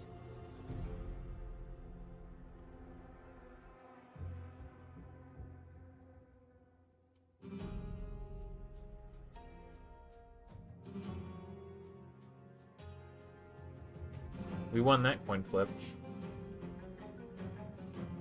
I mean, every time I destroy his max HP, you know, his max HP goes down a little bit. So there's that.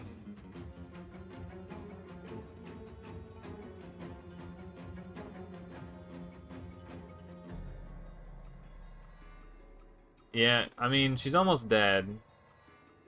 The problem is I can't focus her down as long as Ultimate Death Knight's in there. Okay, well, Scylla's dead, so now it's just Demetha, who can do a ton of healing. So the question is, can I keep Ultimate Death Knight and Demetha crowd controlled long enough until they're both dead? And if so, I probably win.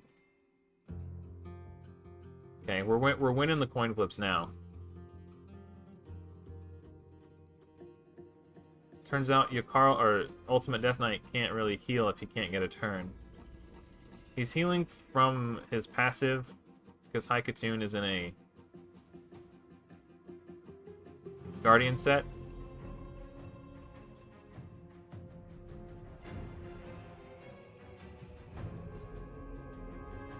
Eventually I'm gonna... Yeah, I keep losing these coin flips. It's like 50-50 on whether or not Demetha gets frozen. This is gonna be a long match. I mean, your Carl doesn't have any self-sustain in his kit.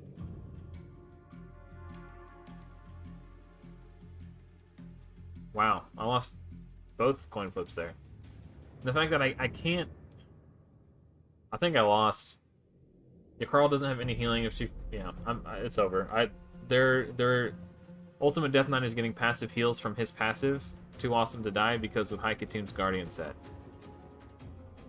So, I lost. That's fine. I know the A2 turn meter would have... The A2 steals turn meter, yes, but I can't target Demetha with it. It would automatically get rerouted to Ultimate Death Knight. If I want to attack Demetha, or freeze Demetha, I have to A1. That's the only way I can freeze Demetha for as long as Ultimate Death Knight is alive. And if Ultimate Death Knight was already frozen, I didn't want to use the turn meter reduction on him. I'd rather save it for when he's not frozen. I need to make a clan banner for my clan now. I haven't done it yet. I haven't had time to do it.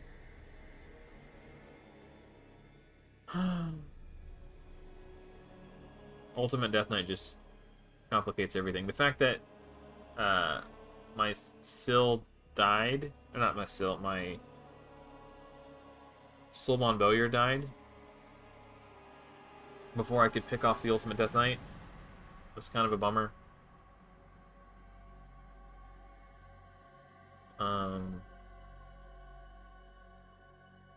I think Helicath is the ban. I don't think I can beat my opponent putting up block damage for 2 turns. I mean, it's whatever. Like, I didn't...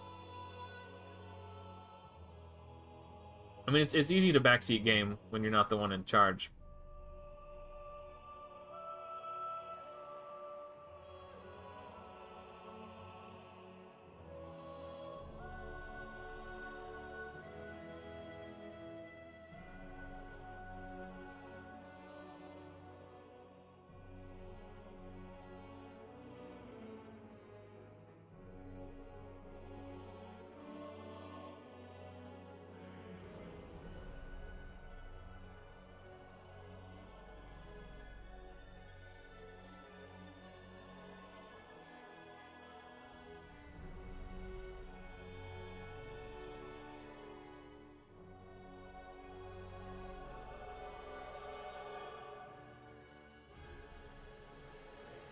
It's really easy to see the things that I did not work and then be like, oh, well, you should have done this instead. But unfortunately, I don't have the luxury of hindsight in the moment. I have to make my choice. And if I chose not to use the turn meter steal on Ultimate Death Knight, it's because he was already frozen and I was waiting to use it when he wasn't. I put more value on having it when I needed it rather than, you know, I don't know.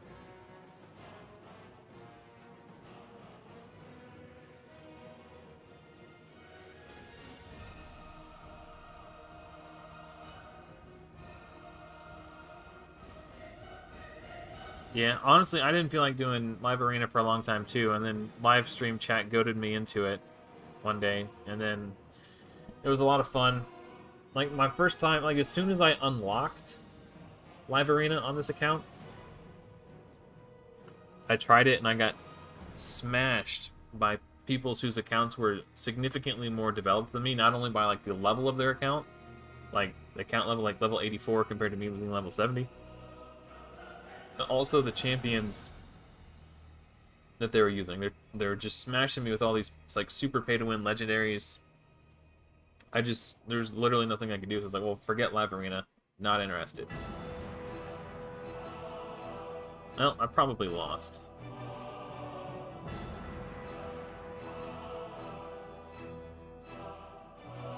And then Yannicka goes and kills me? Yeah, okay. Strange to have done it that way. Die! Nope, dead. Okay, cool. Good to know.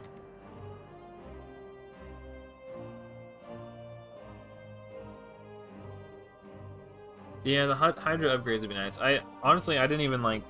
I haven't been. The only time I do it live arena is when I'm streaming because I think it makes for interesting stream content. Uh, I don't do it in my free time. I don't enjoy it that much. I'd rather, if I'm gonna do a PvP game, I'd rather play like Magic the Gathering or something. I find that to be way more compelling. I mean, an argument could be made that Magic the Gathering is pay to win, but like, not to the degree that Raid PvP is. It's not even close.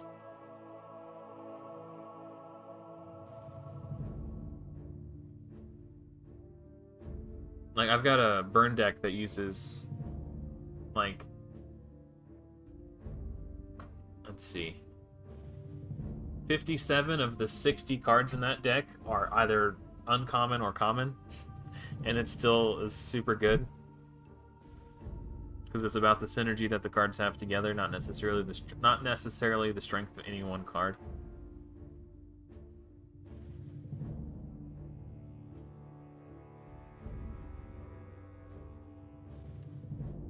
There's one card that is mythical rarity that I have 3 copies of, but a mythical in Magic isn't anywhere close to the same scarcity of a mythical in Raid.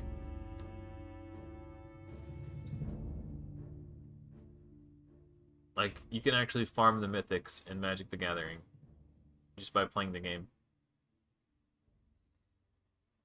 So, it's a pretty free-to-play friendly deck. Okay. I think Ultimate Death Knight is the ban. He's just such a pain in my ass today. I mean, none of these champions are particularly frightening.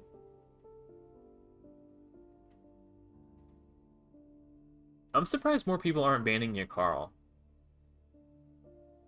When you look at my setup, I've got 2 speed champions, which means you'll never ban both of them, which means there's a chance that I go first no matter what. So because you can't prevent me from going first, you should try to take something else out of my team. If I were my opponent, I would be banning Yakarl or Dark Elhain every time. Probably Yakarl, because his abilities are the ones that are the least. His are the most unique out of everything. Like, he's the most irreplaceable member of my team, because he does things that no one else on my team can do. I thought about going on a gamble for a Dark Elhain special, but it didn't really seem to be worth it.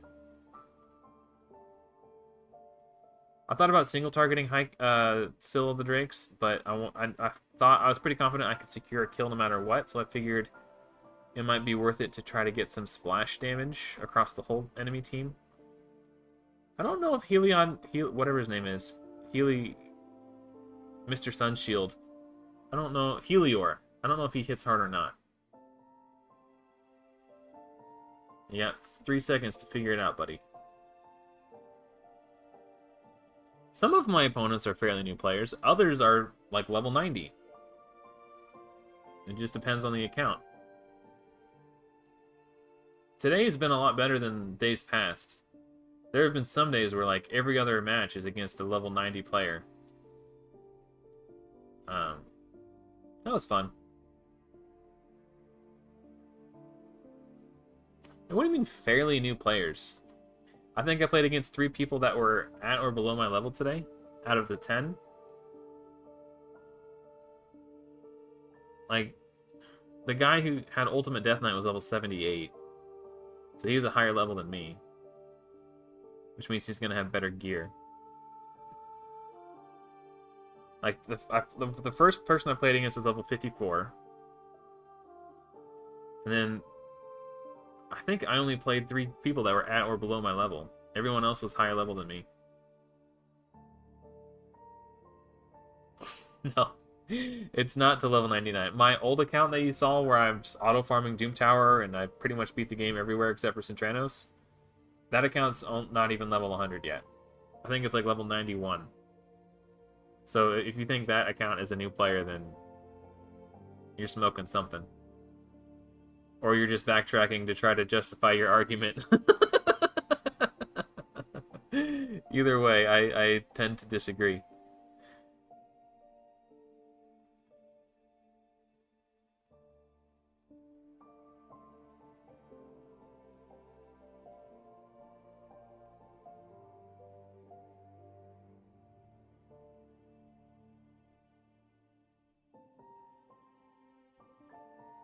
Yeah. I don't know. I'm really hoping that the Fateless game will have a... I know they will have a normalized PvP mode where there's no pay-to-win involved. And I'm really excited for that. I just don't know how they're going to handle it.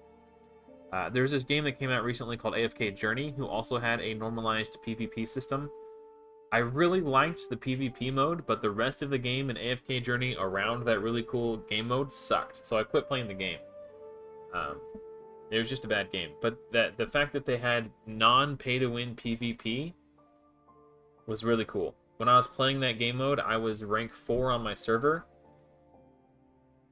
So I came into the game as a new player, learned how to play the game mode, and then climbed up to rank 4 on my server. Because it wasn't pay to win. It was a skill-based game mode. I'm really excited to see what the Fateless team can cook up.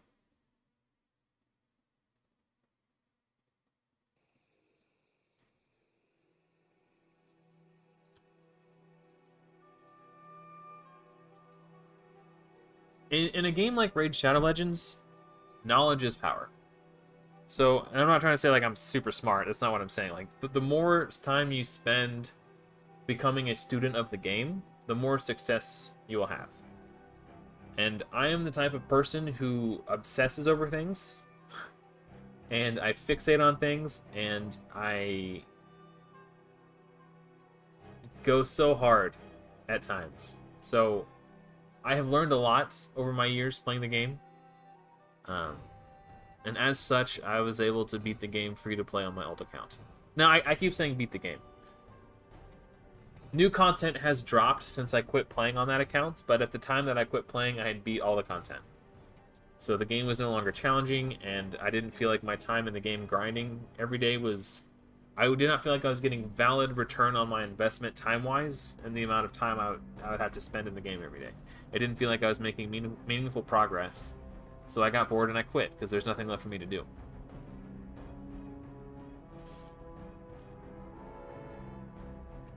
And now I started this account, which is also free to play, but it's got even more restrictions, so it'll be even more challenging.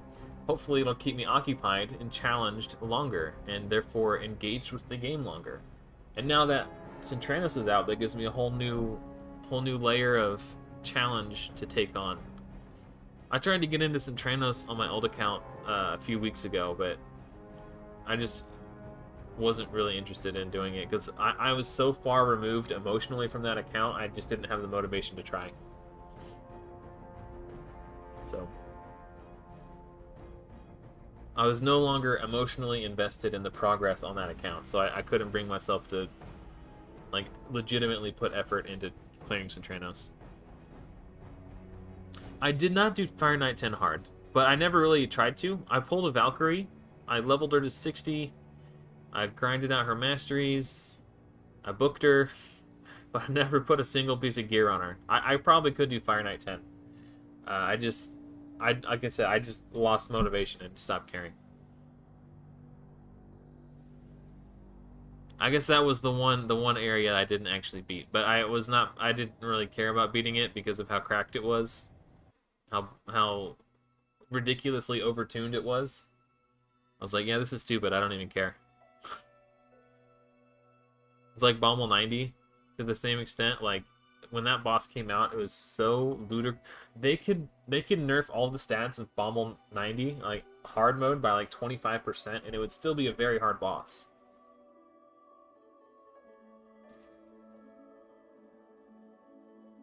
He's just ridiculous. And it's time that they actually nerf him. They really do need to nerf him, because when Bommel came out, initially, the set you gained from Bommel was like the PvP set that everyone was going for. So they made it really hard to beat and really hard to farm. So only the most elite of elite players could farm this set for PvP, Platinum Arena PvP. Now we have Stone Skin, and no one gives a shit about Bommel. At least the gear from him. So let's just nerf Bommel and let people beat Doom Tower. Let Dark Fae be the final boss. Dark Fae is challenging enough. Just nerf Bommel. Nobody cares about that gear anymore.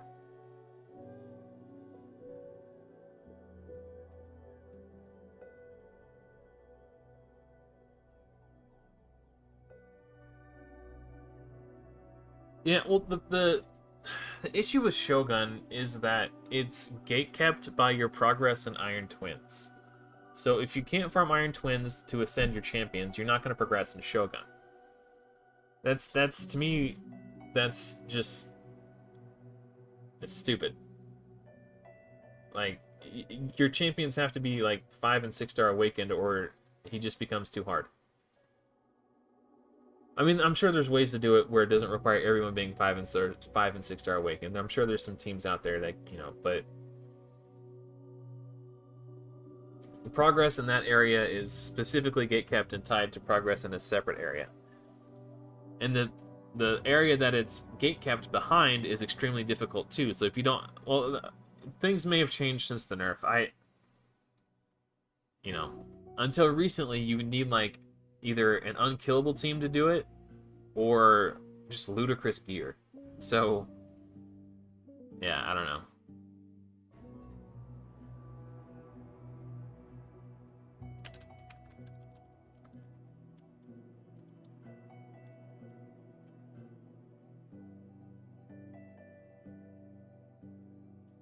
I don't know. It just seems kind of silly to me. I'm trying to think if there's any other place aside from Arena being gatekept behind Hydra progress. For like, you need Stone Skin to finish in Plat Arena probably, but I'm trying to think if there's any other content, like PvE content, that's ludicrously gatekept behind other content.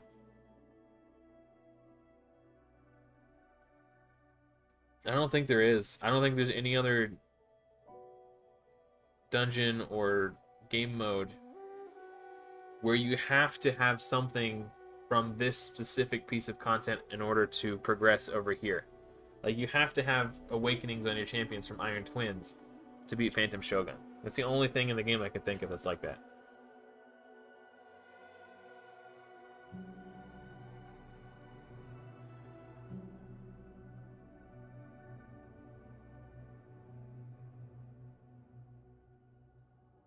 Yeah, Fire Net Hard is a little bit too hard, in my opinion. Especially considering as low as the drop rate is for mythical gear.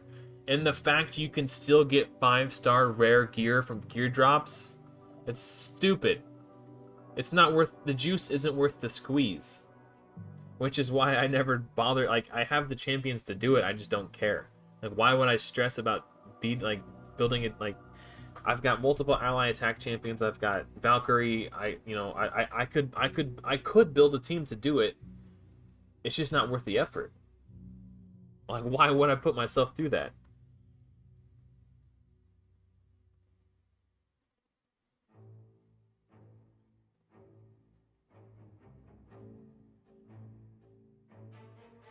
Well,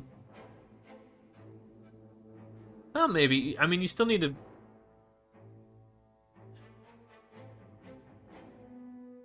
That's somewhat of a fair point. But I think the flip side to that is, what if the champions that they give you 5-star awakenings for don't form a good team that can beat the boss? You know what I mean? Like, you still need to form a competent team. You can't just smash 5 champions in and call it good. Like, I don't know.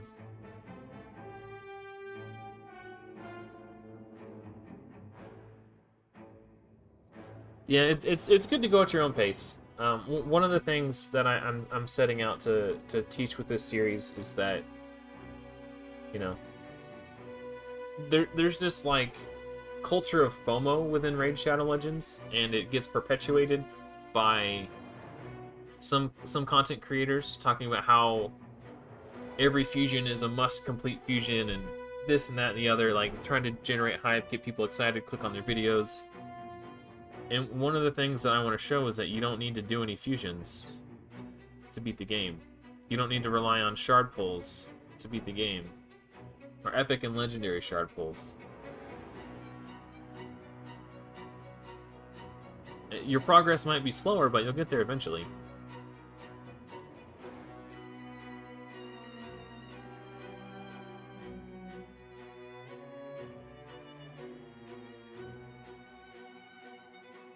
So I think I had like a little over 1,300 energy going into this tournament, before I started streaming, I kind of want to see how many pieces of speed gear we got.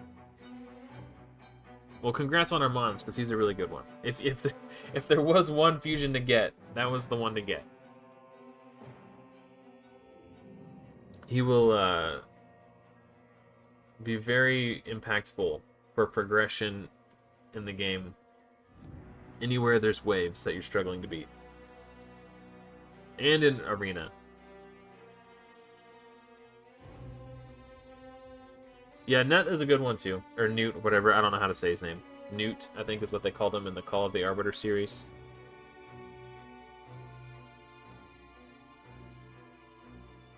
I mean, don't get me wrong, there's plenty of great fusions. And many of them will help you progress faster. But none of them are 100% necessary.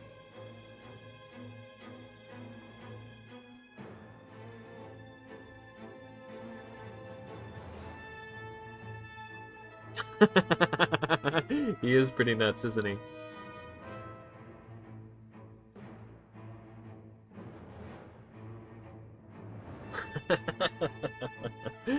Welcome back, June. I'm glad I could be so exciting. We did live arena.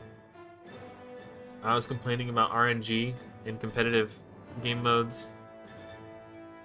That's about it. That's really all you missed. If you missed the live arena portion. Oh, I don't know if you heard, but I started a new clan. It's called Challenged. We're currently recruiting Nightmare Clan Boss attackers, but also if you're playing any sort of challenge account and you're looking for a clan to call home, you're welcome to join mine. But we just beat Nightmare for the first time, and we're hoping to recruit more Nightmare Clan Boss hitters, so we don't have to people don't have to bring in their alt accounts to help kill it every day. It'd be really exciting if we could just do it full natty. So we got plenty of room, and everyone is welcome to join. We're called Challenged. It's a very laid-back clan with very little to no expectations. We're not going to be going super hard in CVC. I would like to get at least some blood shields, so I don't want to roll over and die. So even if we lose, if we still get, you know, at least one blood shield accessory, I'll be happy with that. Just until I have enough to, you know, do my Scarab King team. That's all I'm really concerned about. But this Clan Siege nonsense, we're not stressing about that. Hydra Clash, we're not stressing about that. I would like to get to a point where we can kill normal at least, so people can get Mithrala fragments. That would be cool. But yeah, any and all are welcome. But especially if you're playing a challenge account and you're looking for a new clan.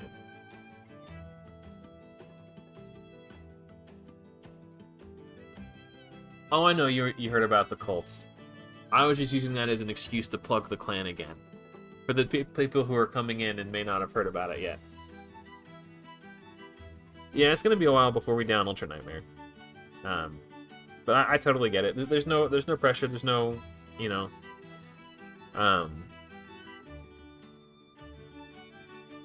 Yeah, we're just here for fun, enjoying the game at our own pace.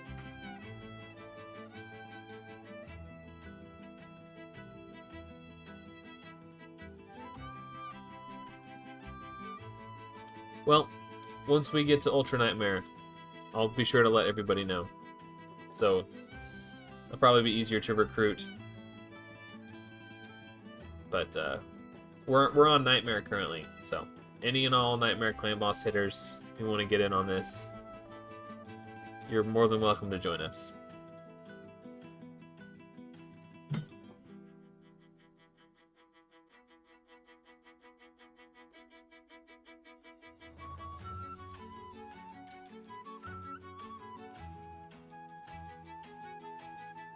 I was looking at Discord again, can you tell? The top half of my monitor is so high.